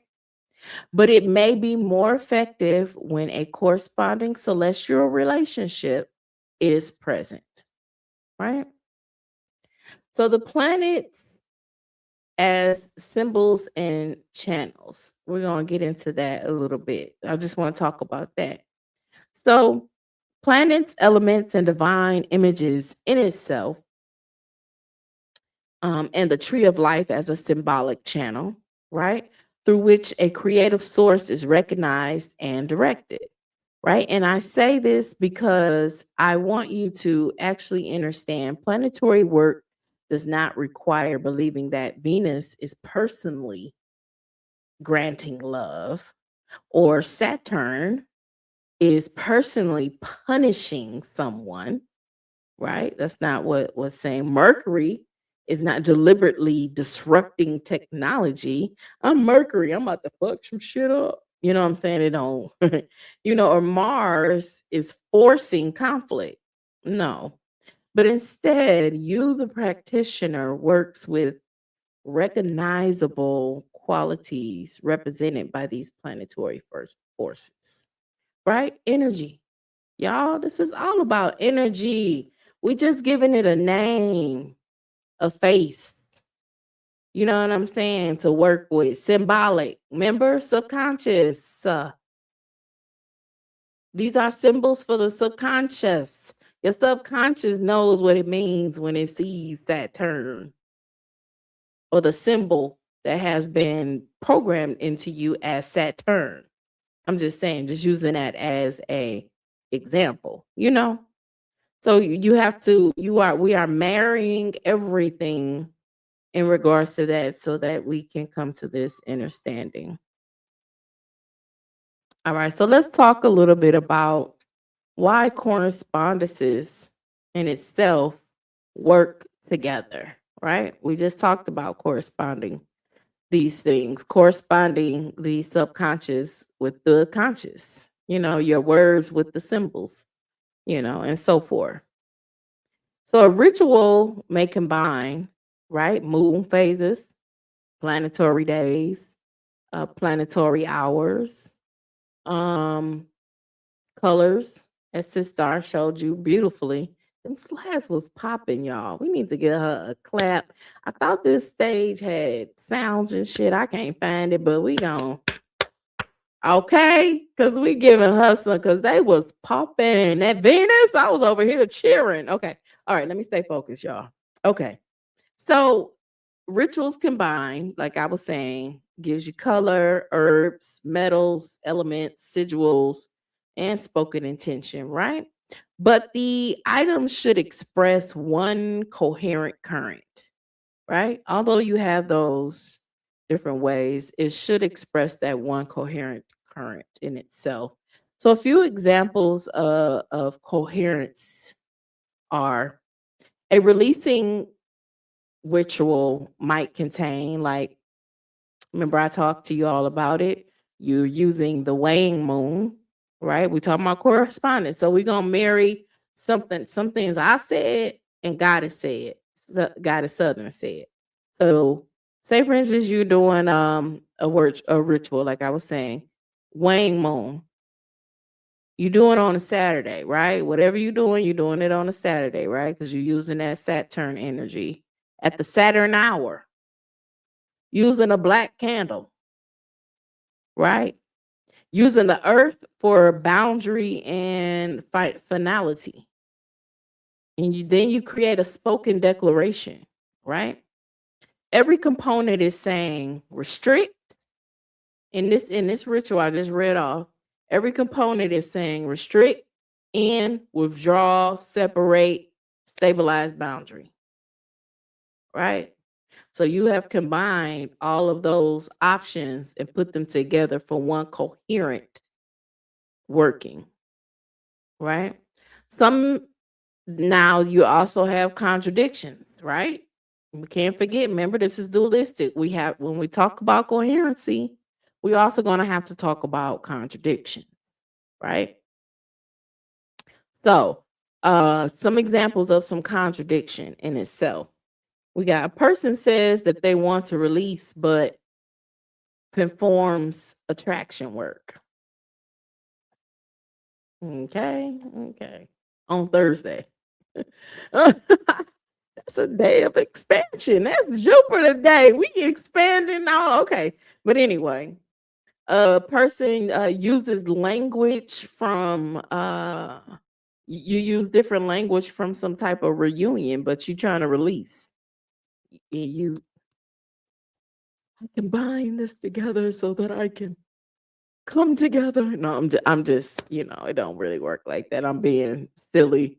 That's TV stuff. They're conjuring how they do things, whatever.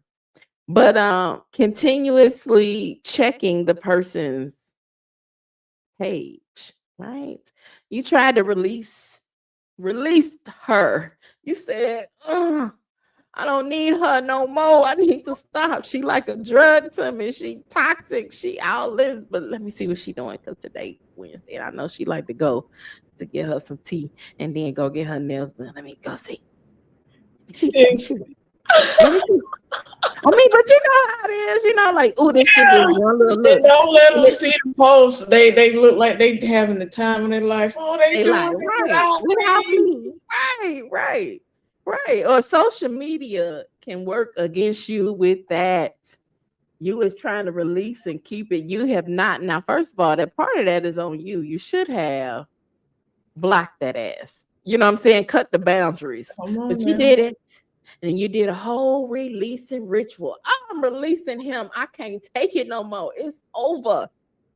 And then here comes a story. Such and such posted a story. And you like, oh, I want to see that story. But no, I ain't giving him the time of day. Why y'all still friends? Posted another story. I'm just saying, but no, that was the folly at first. You didn't block. You didn't unfriend. You didn't do none of that. But then you did a releasing, and that was fine. You didn't do that, but that's fine. I'm not saying that you have to do that. you have to block and have to release. It's favorable, but okay. But if you strong enough to not go into those temptations of wanting to see this story that they didn't posted 5 times in a row, such and such is posted 5 stories, and you trying to figure out, and you caught a glimpse because it show you a glimpse of it, and they look like they at the beach. You like they with a new person too. oh, baby.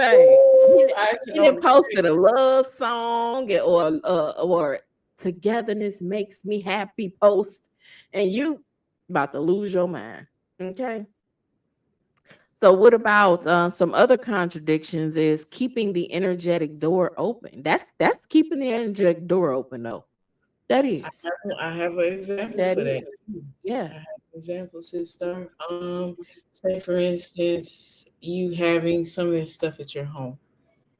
Okay, that's energetically leaving the door open, because when Exactly. Southern is cutting motherfuckers off, I do digitally, physically, spiritually, all the mama, the cat, the dog, your shit going in the trash. I do it all. That's what Goddamn. I'm talking about.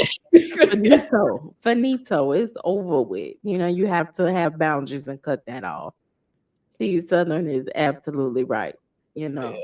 So what about asking for separation and then contact the same petition, right? That's a contradiction. So the problem is not the moon. The problem is contradictory direction, right?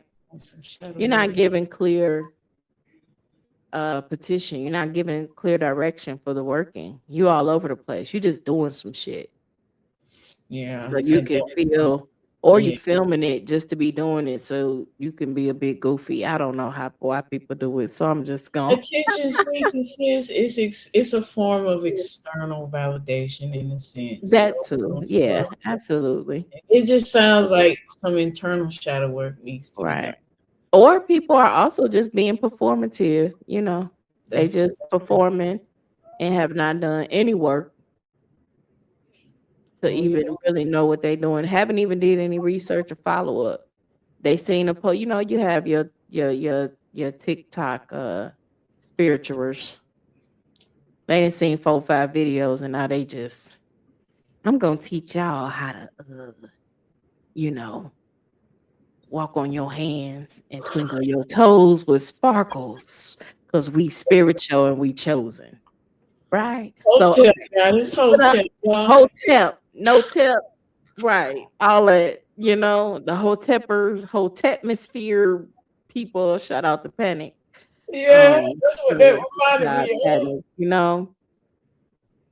And so basically, timing amplifies the command that has been given, right? It cannot clarify a command the petitioner refuses to clarify. It's not going to do it for you. No. You have to be the one that gives it direction. Remember, it's just the energy. You are the magic. You are the mover. You are the shaker. You are the one doing it.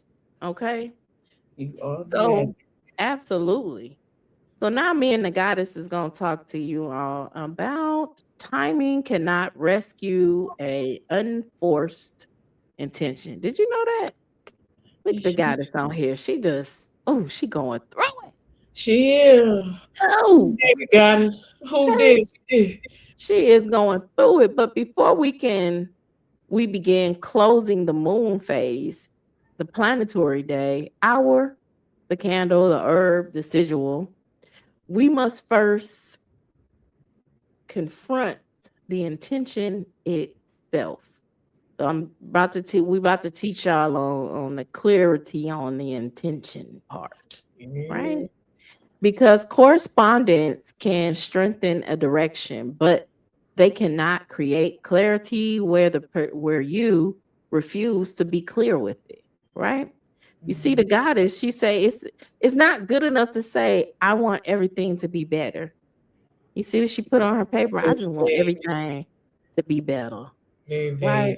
what the fuck does that mean? Your universe is like, is she talking about the toast she made this morning that she burnt up? I don't know.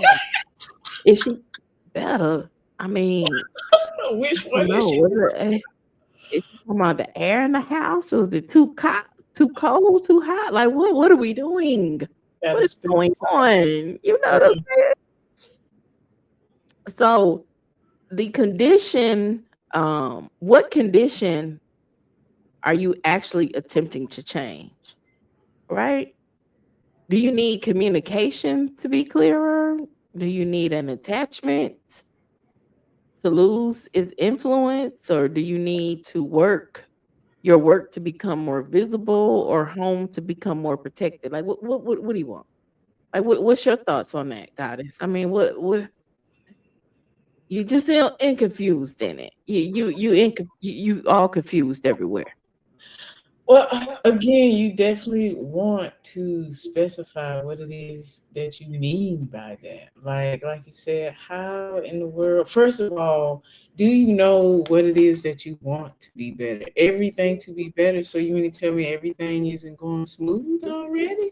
Like take some internal, validation somewhere and allow yourself to see, okay, so where my ancestors gave me this message, use what you got because you got a lot. Okay, where do I have a lot, an abundance of things, and where do I see that this isn't enough? This because you may have a lot and don't realize that you actually, because you're so blinded about the external stuff, it's a lot of I want this externally, but not too many people understanding that the internal reward is just more beneficial than anything. So specify what it is that you want. What is the grounding intention and the focus that you want to be better? Like it's Absolutely. just an Absolutely. example. Yeah. Absolutely. I mean, even the goddess, although she may be focused, this is another way that you make unclear intentions. I showed another goddess on here, and she in La La Land. Everything is going great, and now she's ready to manifest some more, but there's no clear intention. It's just, well, my universe knows who I am, so it knows what I want. All It over the place. that don't work. It don't work like that. Yeah. It do Yeah. not work like that. So don't think, well, I don't know what I want, but my universe know me. It know what I want. It know what I want. No, it don't. It's gonna be looking at you like buku the fool. Like, then it bring you something like, okay, well then let's just go for it. And then it bring you something, you be like, what?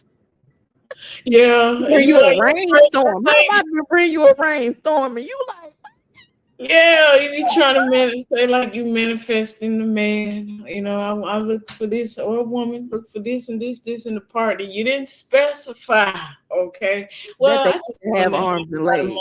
money. I just want him to be able to cook. I just want him to be able to, give me some good. Like you didn't really go. You just gave the basic. You get what you put out there. You like, well, universe, this ain't.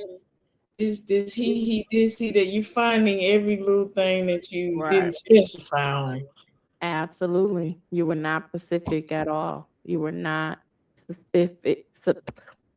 You were not detailed. Okay. You were not detailed. You did not say that he needed to be over 4.5 feet tall. You didn't say that. But he got everything else. But you got to get on your knees to talk to him. So what? I mean, I'm just saying. I mean, okay, your universe knows what you want. They said a man, maybe somewhere you visualize the man coming up to your waist, but for a different reason. But it just seemed a man coming up to your waist. It didn't know that. Oh yes. Oh, It okay. didn't This know that you meant that yeah. you needed him to be tall. It was like, well, we did see her talking about a man. She always envisioned a man at her waist. You don't know what that is, but let's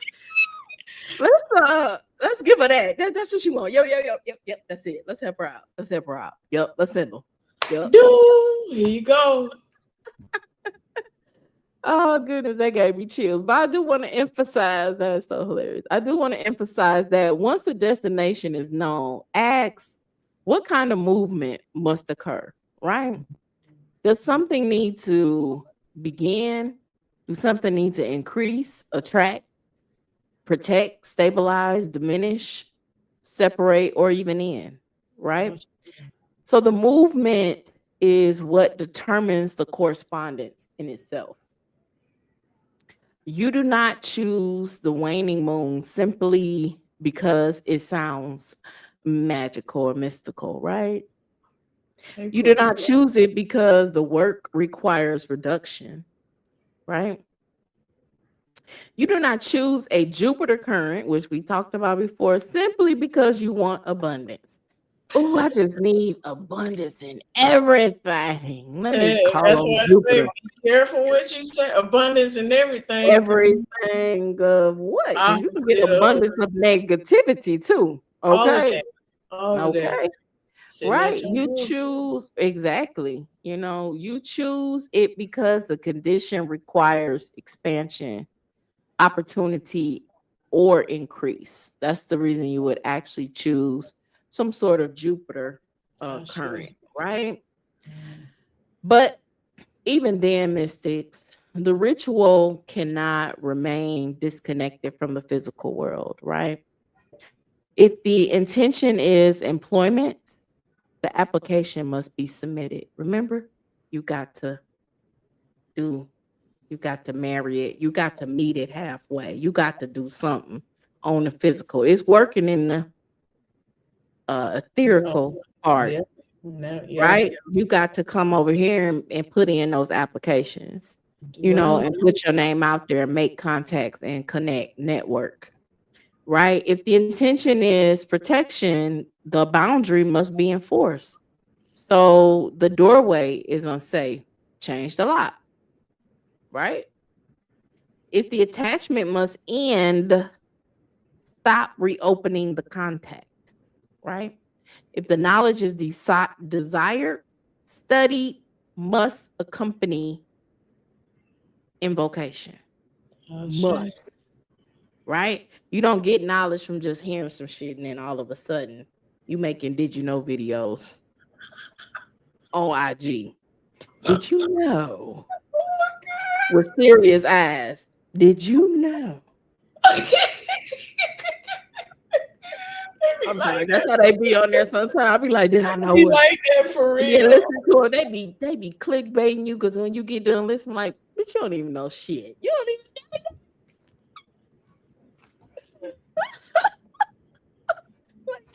even know. What is you even talking about? But I cracked myself. I had to cut this fan back on. I didn't got hot all over again. It's I all didn't got good. hot over again. But yeah, it must accompany that. So the ritual does not relieve the practitioner from action. It consecrates and strengthens the action already chosen, right? And that comes from what? Your intention when you make a plan, when you intentionally go forth with whatever working or ritual you're trying to do. It takes intention for everything. Your focus must be clear, your words must be direct, right? So let's shift slightly here. I'm on a little urgent because then discern, once you get past that point, then discern whether the work can be timed or whether the condition itself requires immediate response, right? Some workings can wait for a supportive moon phase. I talked about this a little bit earlier. Some things can wait. However, or planetary hour.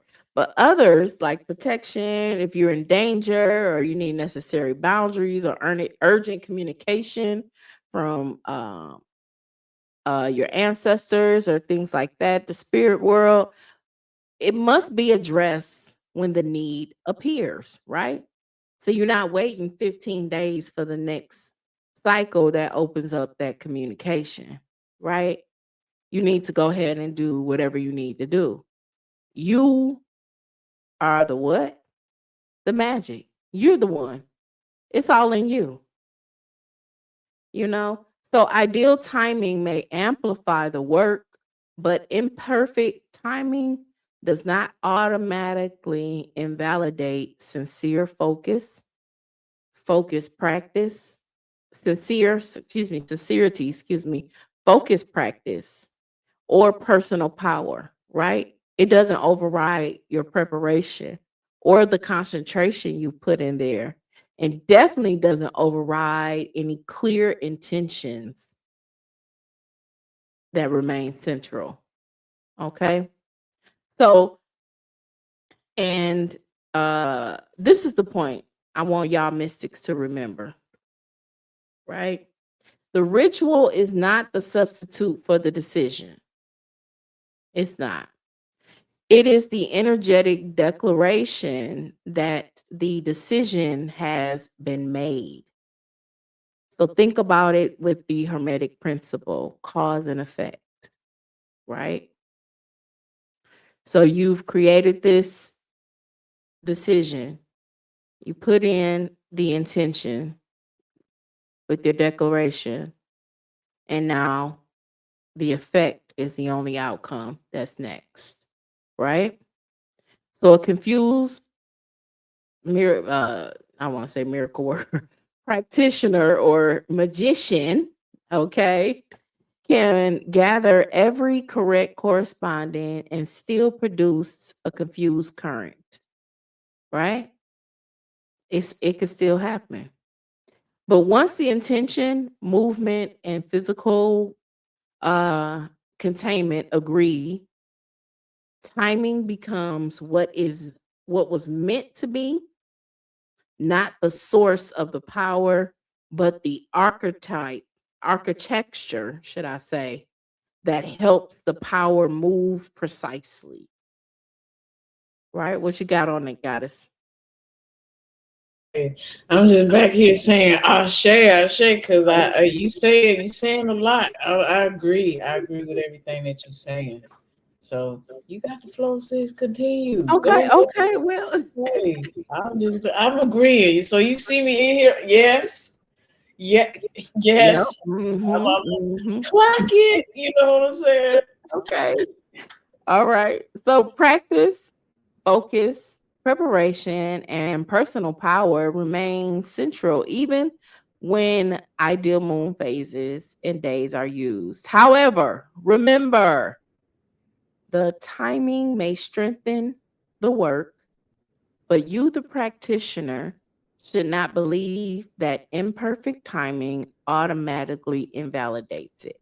Because what is that? That's doubt. Now you're already doubting. Guess what's going to work? Nothing. Not at all. Not Because you entered magic. in that realm of doubt. Yeah, it's unsure. Your workings, your ritual is only as sure as you are.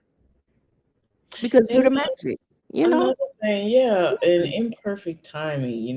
Do you really think is a such thing as imperfect timing? Timing No. is on when you resonate with it, loves. Exactly. You know, Exactly. Yeah, it's no such thing. You know, you have to do it when you're ready. So the ritual is not a substitute for the decision. I just want to hit that home, write that down. It is the energetic declaration that the decision has been made. Always remember that, right? So right now, what I want to do is we're going to hand off a little bit to Southern Goddess because once the intention is clear, Southern will show us how to select the appropriate layer. Moon phase. Wait a minute. We already did that, right? this is where we talk about. Let me see. No, because it says Okay. how to choose the timing layer. Yeah, we definitely need to. Okay, I just wanted to make sure, so she's going to talk about choosing those layers. I'll stay on here without becoming lost in those correspondences. All right. Okay. Yeah. So, part one. Okay, I have my notes here.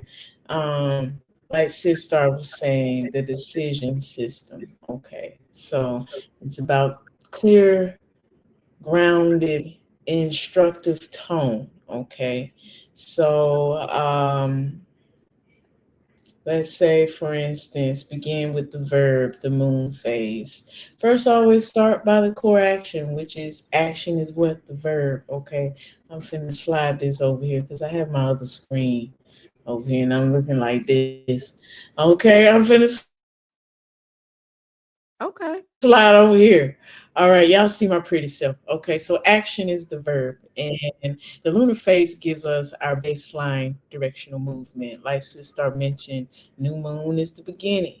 The waxing is the growth.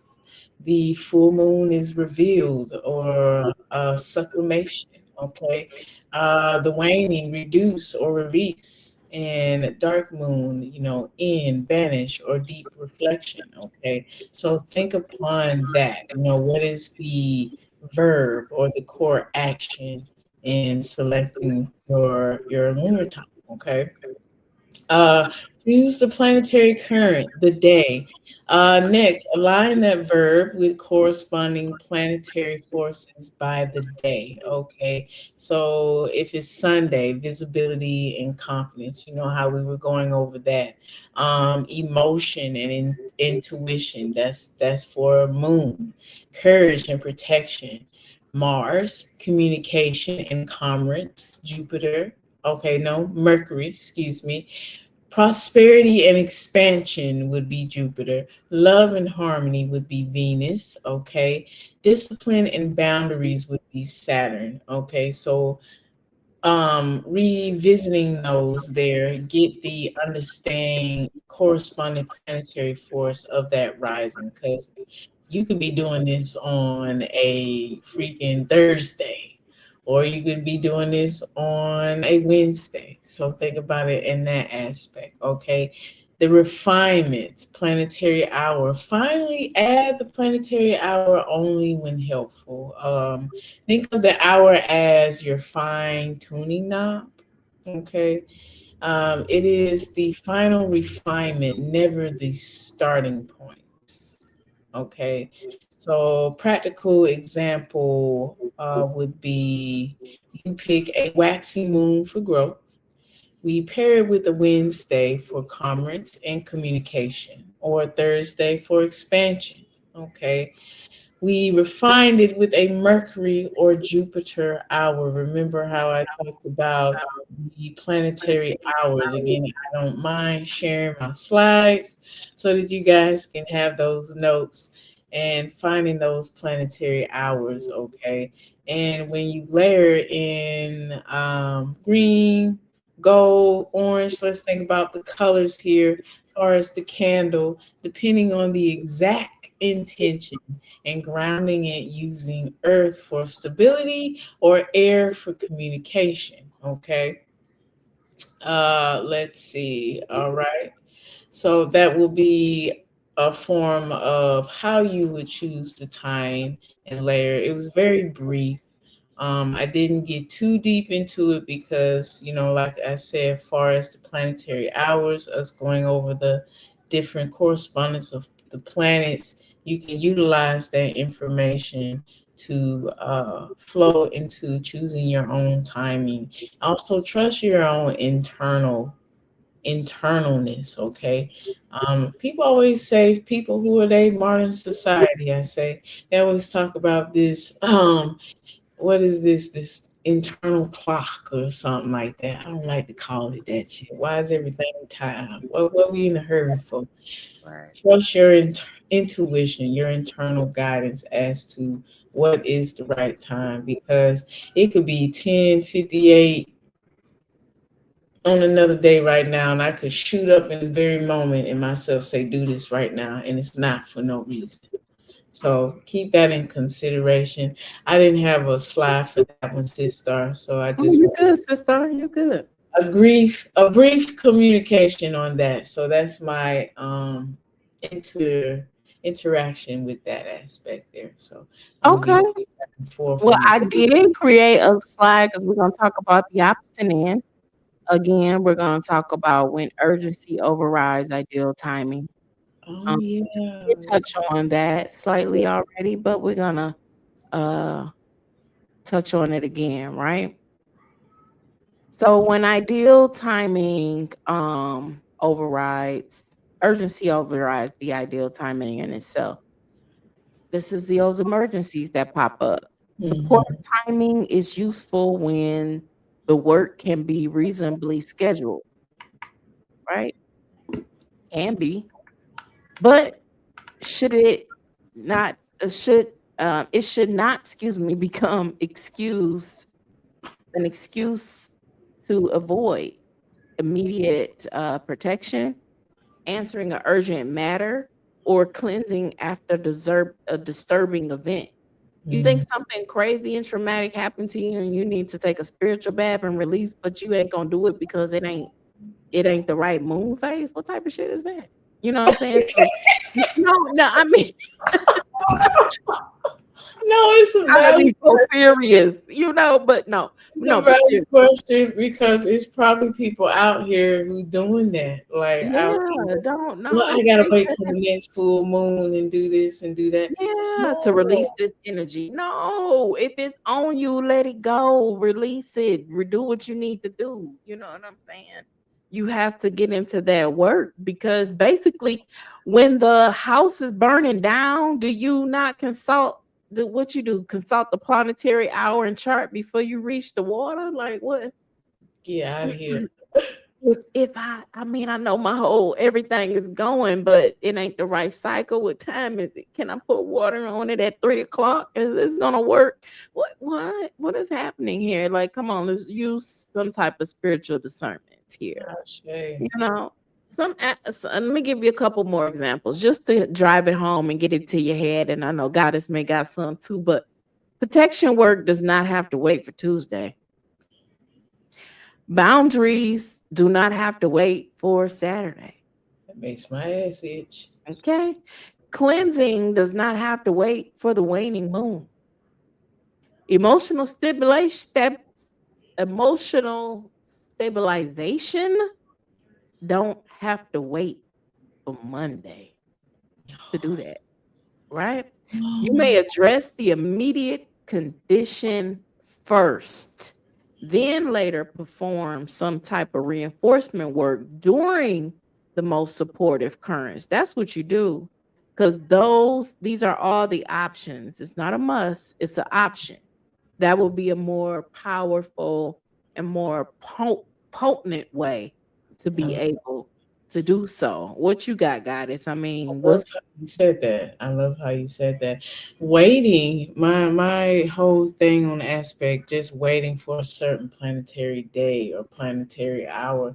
Think about, it's a lot of experiences and energetic exchanges that you go through on a daily basis, whether it's with people outside yourself or whether it's self at work in the park, wherever. If you're waiting, you're holding in energy that needs to be released. You're holding that in, and then you're storing it in your physical body. Okay, I right? want to bring that all around because now your nervous system is disturbed. Mm, Because now okay. you didn't do what was needed. Okay. Oh, I need to wait till next Sunday to do this. No, do that now. It came up on your consciousness now because when we store all of that unaligned, unneeded, no longer resonated type of energy in our body, when you get to doing yoga, because that's what your girl like to do, and you start moving them body movements and shit, and then you feel a little stiff right there. I just want you to take a moment and reflect. That is where you have housed, you have stored, your body has energetically stored it there because for some odd reason you're choosing not to deal with it right away. Your Right, body speaks to you, you got to listen. Okay. right, So, how do you expect to stand in your sovereignty or actually utilize your magic if you're not even, like sis starts saying, meeting halfway. Meeting halfway also includes self-care as well. So treat the body well. Treat the body well. Absolutely. She's absolutely right, y'all. So I did mention reinforcement work. I did skim over that. Not saying I skim over it, but I do want to show you the difference or talk a little bit about between immediate work and what reinforcement work looks like. Just to have a clear distinction. We're just trying to give y'all the knowledge here. No fluff, just the straight up knowledge. So immediate work looks like immediate work stops, it protects, it stabilizes, interrupts, and creates distance. However, reinforcement work, it strengthens that boundary, right? It completes that cleansing that you were doing. It supports recovery, right? It established a long-term discipline. What you had to do immediately may be sure it stopped it right then, right? But depending upon what it is, it's possible that it may need long-term resolution, right? Reinforcement work seals any new condition that you have set forth, right?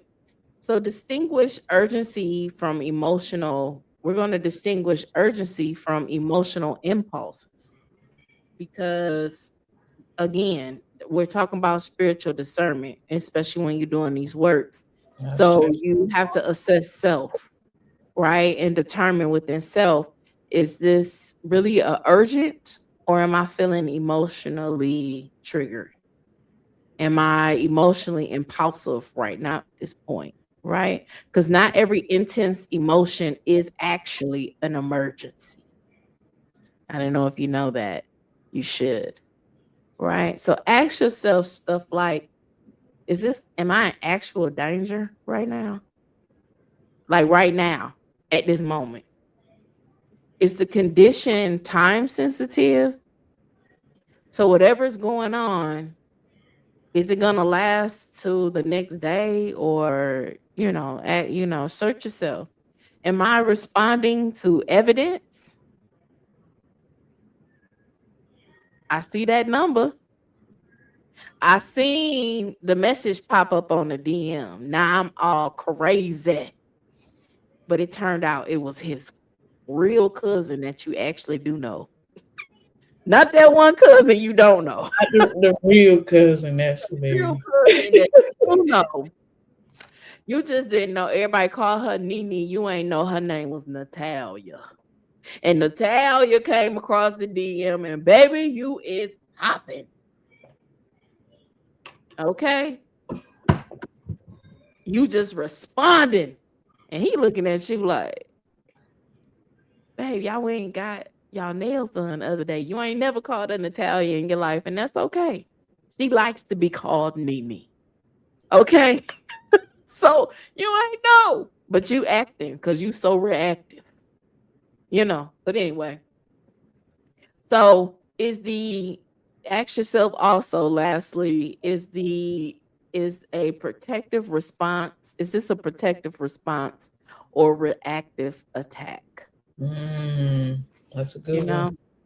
Ask yourself these things. Ask yourself, because again, urgency, real big on the slide. You can write that down.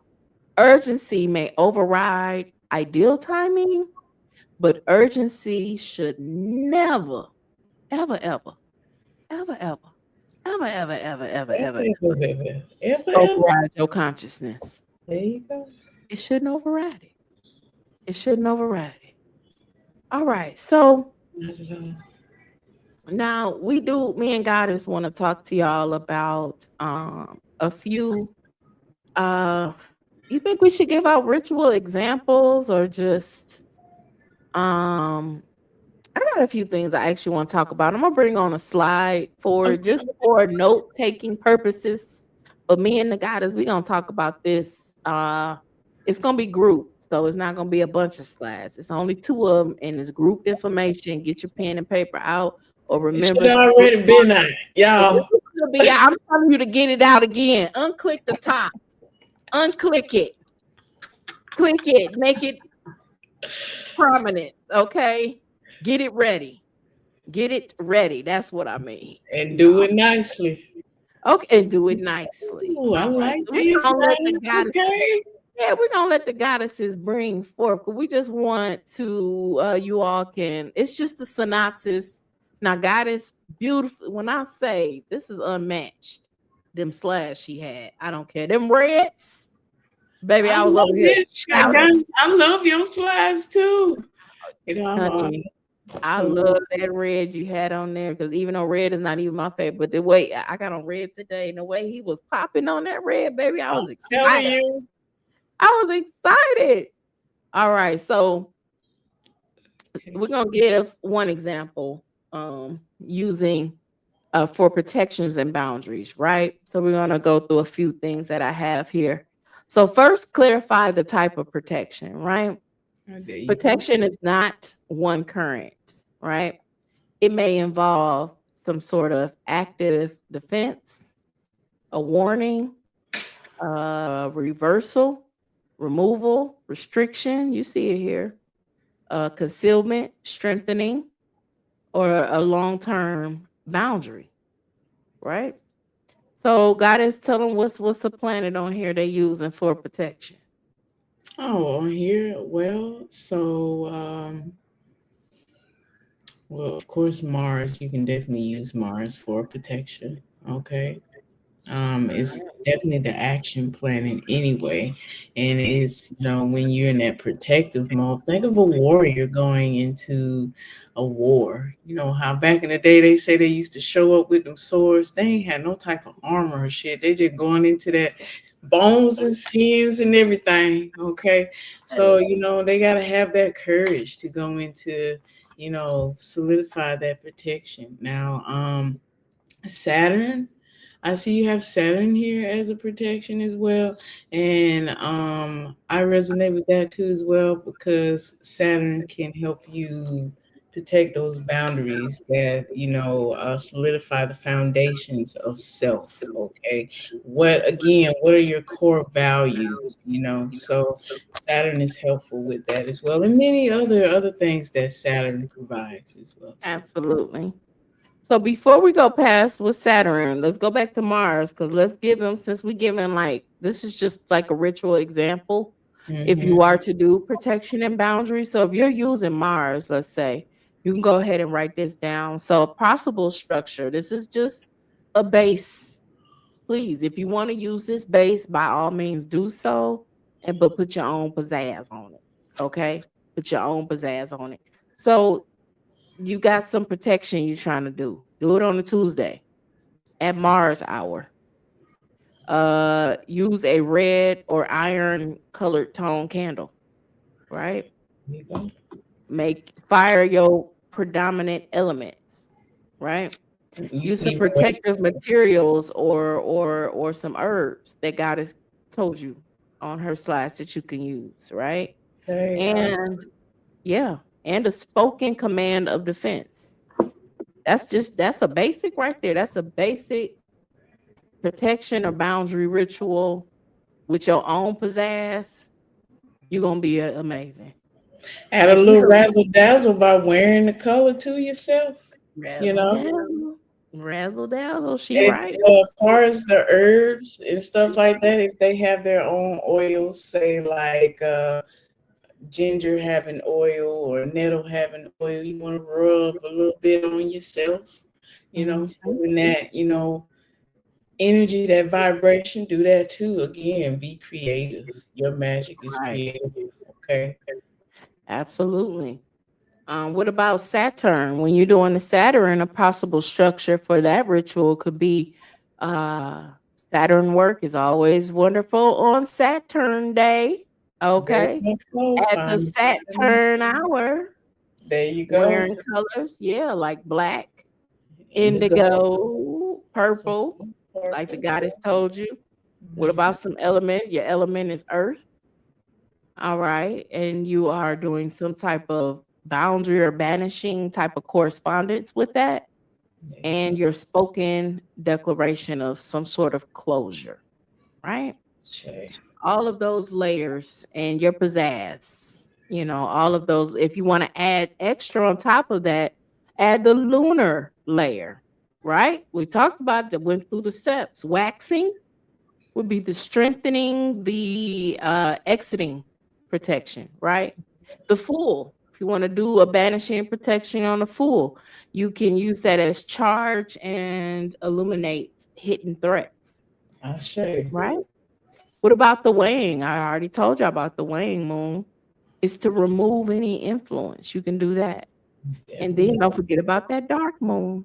There you go. Now, you notice the only moon cycle in this series I did it for protection and boundaries was the new moon. Because Yeah. it ain't got nothing to do with it. Yeah. You don't want to break that in. Yeah, you don't want to break that because then you are all over the place. What was the word I used earlier? Was it You contradictory? are contradictive, right? So using the dark moon is banishing or closing that cycle in itself. So think of let me give y'all a spoken intention, right? I got it written here. I know you can see it. I'm gonna say it out loud, but my boundaries are established. My space is protected, and no influence contrary to my highest order may remain, or some shit like that. You know what I'm saying? You don't have to be as poetic and cute. You can say it how you want to. Be like, this ain't happening no more. You can even say it like that. You know, this because that's yours. That's yours. You know, that's yours. So some physical alignment with that is to change the access. Remember, you got to do at the same time. You got to do. You didn't put all the pizzazz for the universe to do their shit. Where's yours? Yours is changing access, blocking contacts, locking the door to communication. You know what I'm saying? Removing any objects, cleaning the space. Stop granting repeat entry. You feel me? You got to stop all that. You got to do your end. And so finally, a protection ritual creates an energetic law. Your behavior must enforce that law. You can't be like, I don't want to do this no more. Be standing right in the middle of it. That does not make sense. That is so contradictory. Like what? Yeah, like it makes my ass itch to hear shit like that. Say, you know, I say I am twisting the nipples. Oh, that makes my ass itch. I say to Priestess Offset with that one. Okay. Yes, I say to Priestess Offset. So let me give you we're gonna talk about this is the last one, just the last example, but it's gonna be tied together. This is a second example here of a ritual for release and detachment, right? And just some correspondence there. We're gonna let the gods bring it in. The melanin dominant divine. Okay, he look The like divine master alone. Now this one off here sits to the right. He look like he ain't got no drawers on. You know, he Like might he just slanging free. his drawers is too no drawers can withhold him. It's all good. You know, I understand. No drawers can withhold him. free. That's why the drawers are not made that big. Okay. All right. So now we are at the point we want to, during this ritual, we need to clarify what is being released, right? You're releasing some stuff. What you're releasing? Is it a person, identity, a habit, a memory loop, a fantasy, a reoccurring emotional state, you know, triggering that nervous system repeatedly, beating it over the head? All right. A promise that has expired or an energetic connection. Like it's energetic. It ain't even in the physical. And you just hold on. You just got the door wide open, got your foot in it. Won't even, why? It's so one-sided at that. It ain't even a double-sided energetic connection. You just, I wonder what he doing. Yeah, the ways of thinking, you know, that's one. What's the way of thinking? This is one I am, was one that was definitely guilty of. Always staying in the future. You got to release that attachment of Yeah, being in the future all the time and yeah, that's practice true. presence. That's true. The present, the gift, the present now. Yep. So when you want to do these releasing and detachment, let's talk about some possible timing. We talked about it already, but I don't know if you was listening. So we're gonna say it again. All Mhm. right. All right. Waning moon for gradual reduction. Dark moon for closure. Shadow work. Final severance is over. There you Black go. walnut bath. That's what time it is. Okay. Saturday for Saturnian endings. That slow burn, baby, is ending. It's very definite. Mhm. Boundaries. Monday, when emotional processing is the central issue. I was just That's saying the that. mental Monday. All right. That mindful Monday. All right. So, what's some elemental distinctions here with releasing an attachment? These are correspondence for this ritual. Water, which is an emotional release. Mm-hmm. It's a cleanser, right? Yes. Symbolically, remember, we're talking about symbolic. We are talking about symbolatry, right? So that's your elements. What about the air? What is the air doing? Put away. Yeah. Mental. Mental. Yeah, mental detachment. Yeah. It's ending obsessive thought because your thoughts are in the ethers, right? But you keep re-putting the same random ass thought in the ether. Like, what is happening here? Right? And the You are angel said, get creating. that shit out of here. Okay. And also I want to add an extra warning to that is be mindful. Mhm. Well, not really a warning, but some knowledge. Be mindful because you are now in the realm where you're creating. And I should have added her book to our lesson, but I didn't. I just thought about it right now. But you're creating thought forms, right? With those excessive thoughts are creating those thought forms, and they are gaining legs. They have now created a head, arms. It almost looked like Allah right there. It is arm, leg, head is ready to walk because you didn't create the Starting to look like a whole little critter thought crawling. form. Yeah, Yes. yeah, you done made a whole entity out of your thoughts because that's basically what the book is talking about. We're gonna have to come back. I'm gonna have to put it in a description of the YouTube video. I'm gonna have to look that up just to give you the exact name. I got it in my mind. I'm looking at the cover. I just It need to be give like you that. the It exact be like information. Right, right. So what about fire? Fire is what? Transformation. Right, right. Destruction. You see it go up in flames, poof, subconsciously. Subconscious is like, it's there and now it's not. Oh my gosh. yes. Voila, magic. Little scrappy. Wow, magic. That's such an old song. I never even liked that song. It was kind of dumb. But was that Scrappy or was that Jock? Yeah, Voila, we've been magic. coming up with some old school Voila, songs. magic. You It wanna was know? something. I can't remember. Y'all tell us in the chats. We'll Yeah, respond. please We'll do. respond. Please do. All right. And lastly, Earth. That's establishing the reality of that ending because what Earth is doing what? Around Grounding. grounding that shit. Grounding. All right. Yes. So let's give a spoken intention. Matter of fact, God is telling what the spoken intention is. Y'all see it, but she gonna tell you out loud. I am. Okay. I release what has completed its purpose. I reclaim the energy I invested and I return to myself whole. Okay. Spoken. Ashe. Ashe. Ashe. Ashe. So let's give some practical alignment. What's the practical alignment?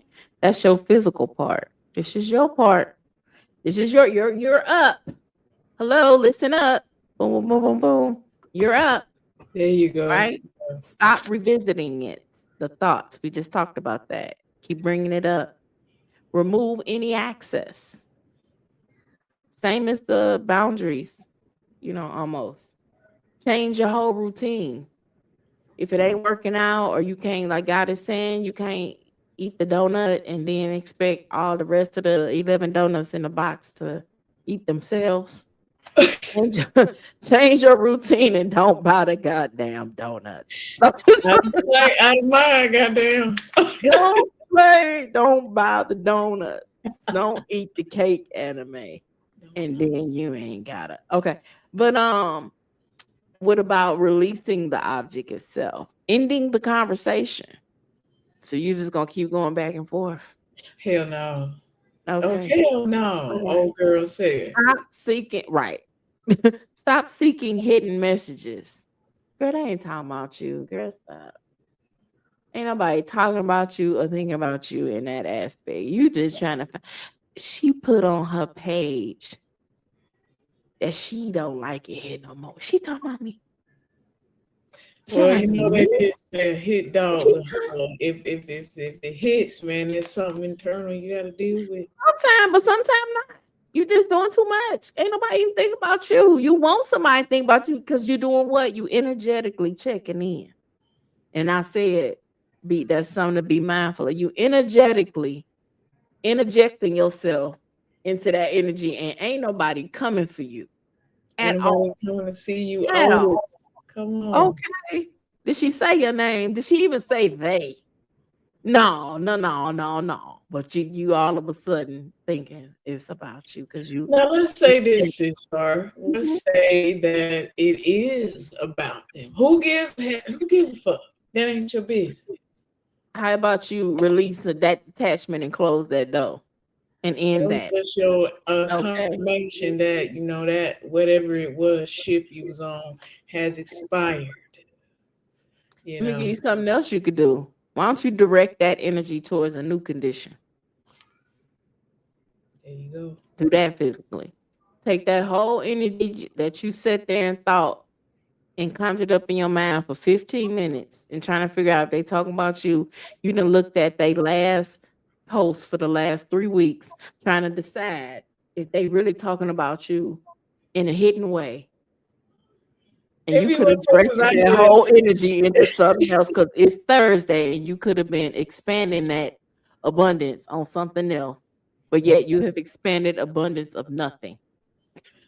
Abundance of lurking. That's about it. Abundance of lurking. Right. That's about it. Where you put your energy at, that's what you're going to get. Exactly. So release is not proven by ceremony. Release is proven by what you stop feeding afterward. Like God has just said, it's what you're feeding afterwards. So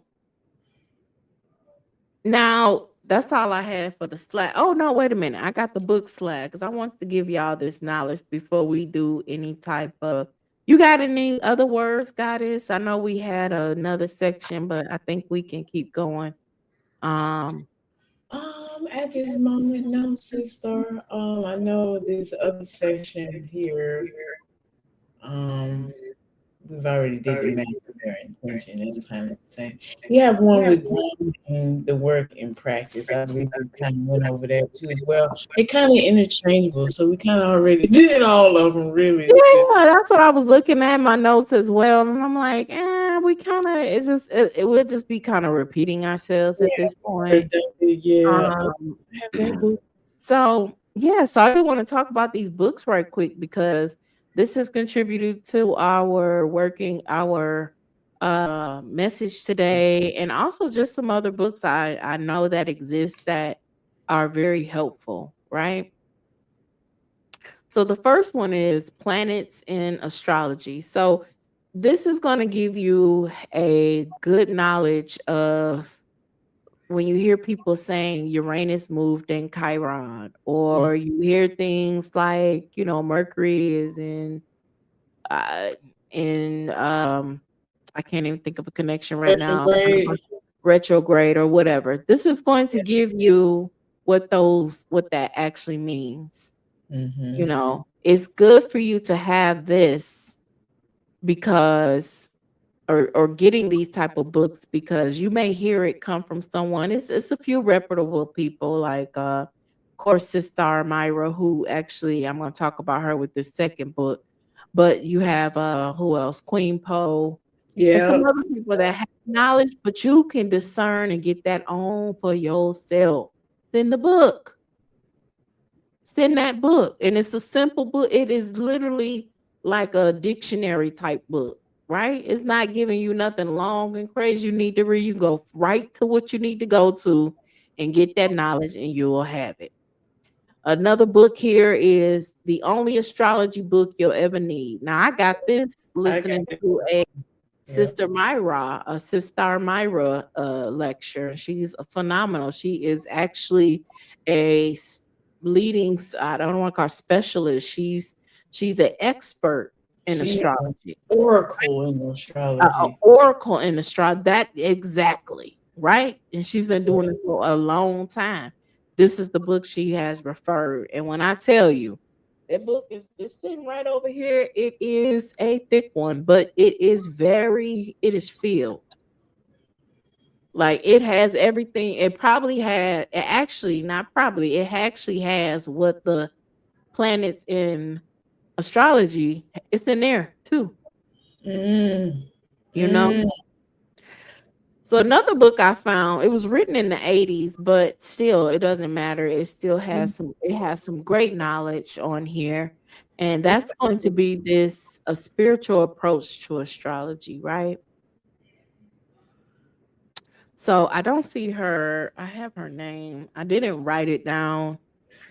Um, it's on there. It's just too small for me to see right now. Starts with an M or something. Looks like Maya or some Yeah, shit. it is Maya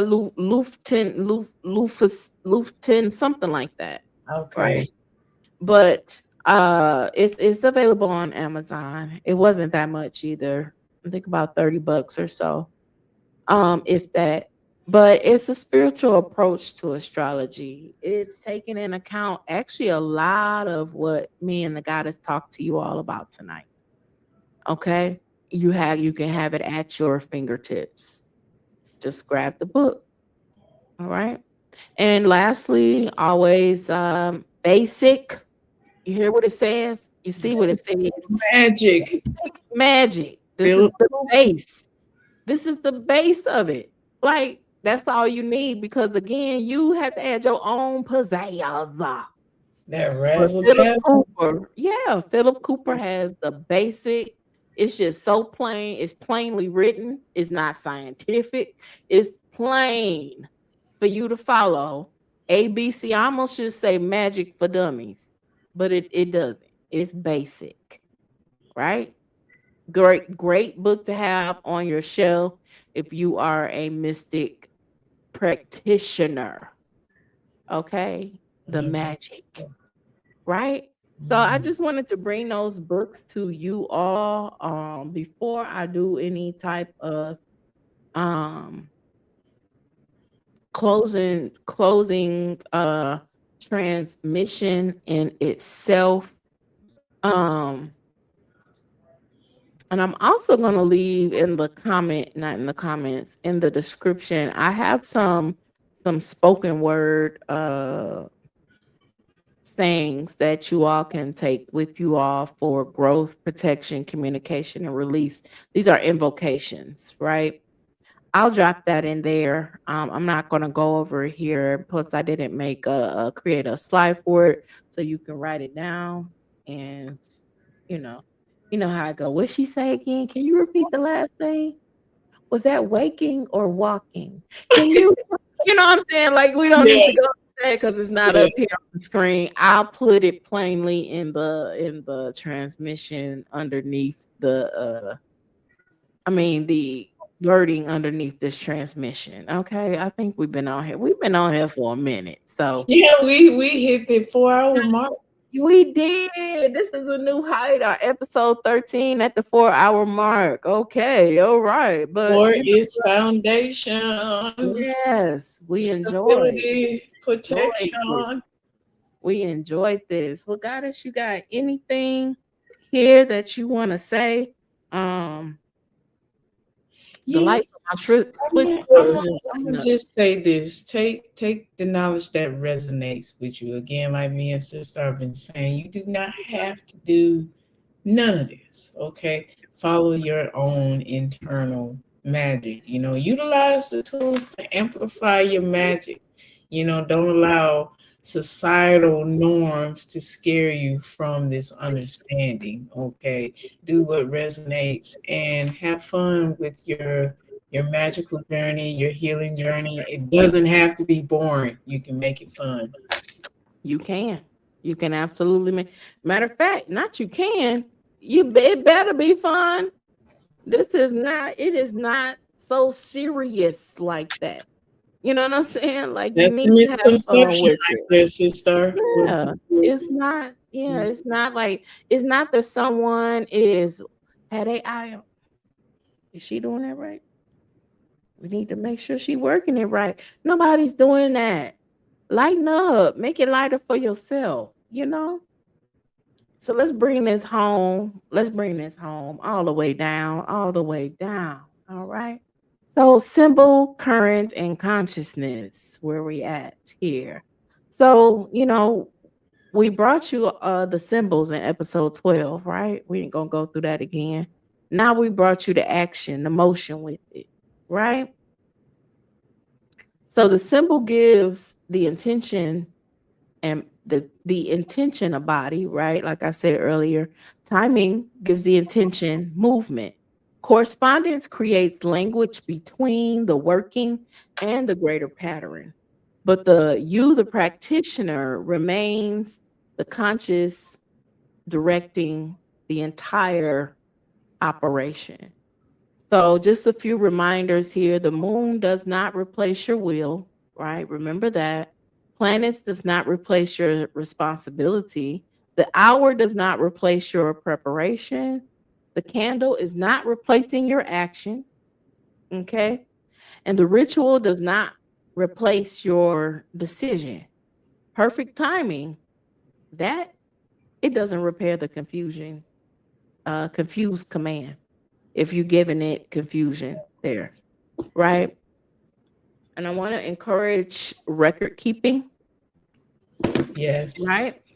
If you're doing this type of work, right, keep that record.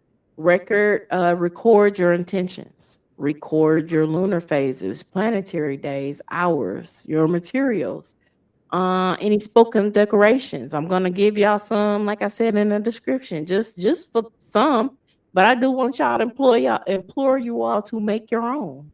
You know what I'm saying? Record your dreams and signs. Okay. Big that you could do a working and your answer gonna come there. 9 times out of 10, I'm telling you, if you're tapping into your dreams, that's where you're gonna get your answers from. All right. Practical actions, right? Write that down. Write down your results, because that again is speaking to your subconscious. You did a working, you put in the energy, you showed it the symbols. Now you actually have a result. That also speaks success, right? It's going to build courage within you, momentum within you to keep going for the next one. Even if the result is very small, you got some movement. Remember, not everything is going to be bills, and it's not going to come out in firecrackers. All right? It may be very subtle. Ashe. I love to Right? say the smallest waves, even the smallest waves create the biggest ripples. Absolutely. That is absolutely right. And lastly, write down what changed internally. Did you have any internal change within yourself? Right? The show blueprints disguises no, I don't want to say that. Okay. So text, tradition, and lived experience and experiment as a separate form of spiritual authority, right?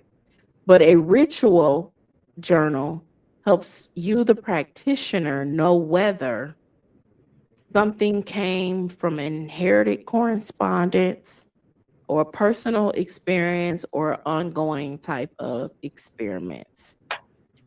So my final transmission to you all mystics, do not wait for the heavens to grant you power, or your celestial or your universe, however you want to say it.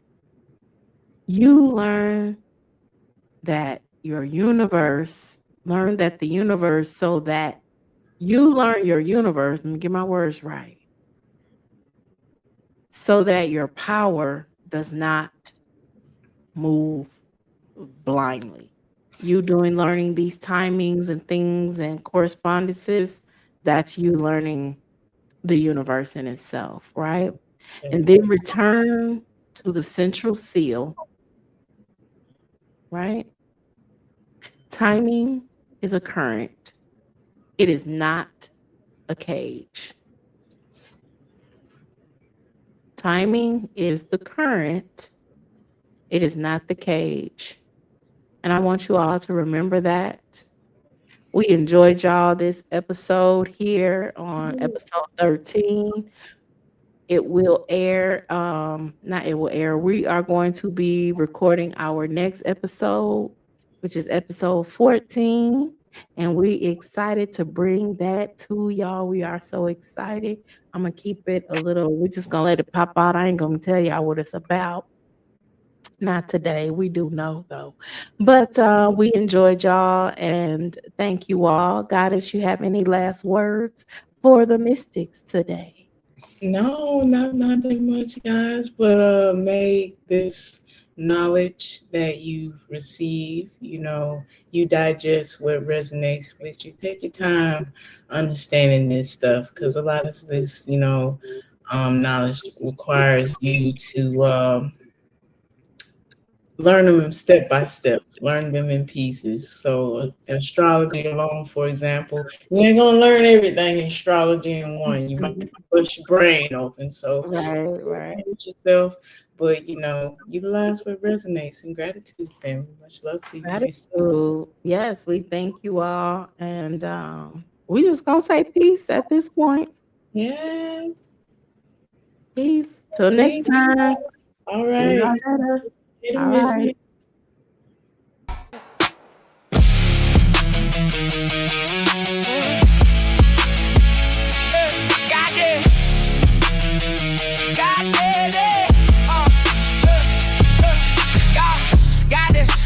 Goddess at the door, goddess.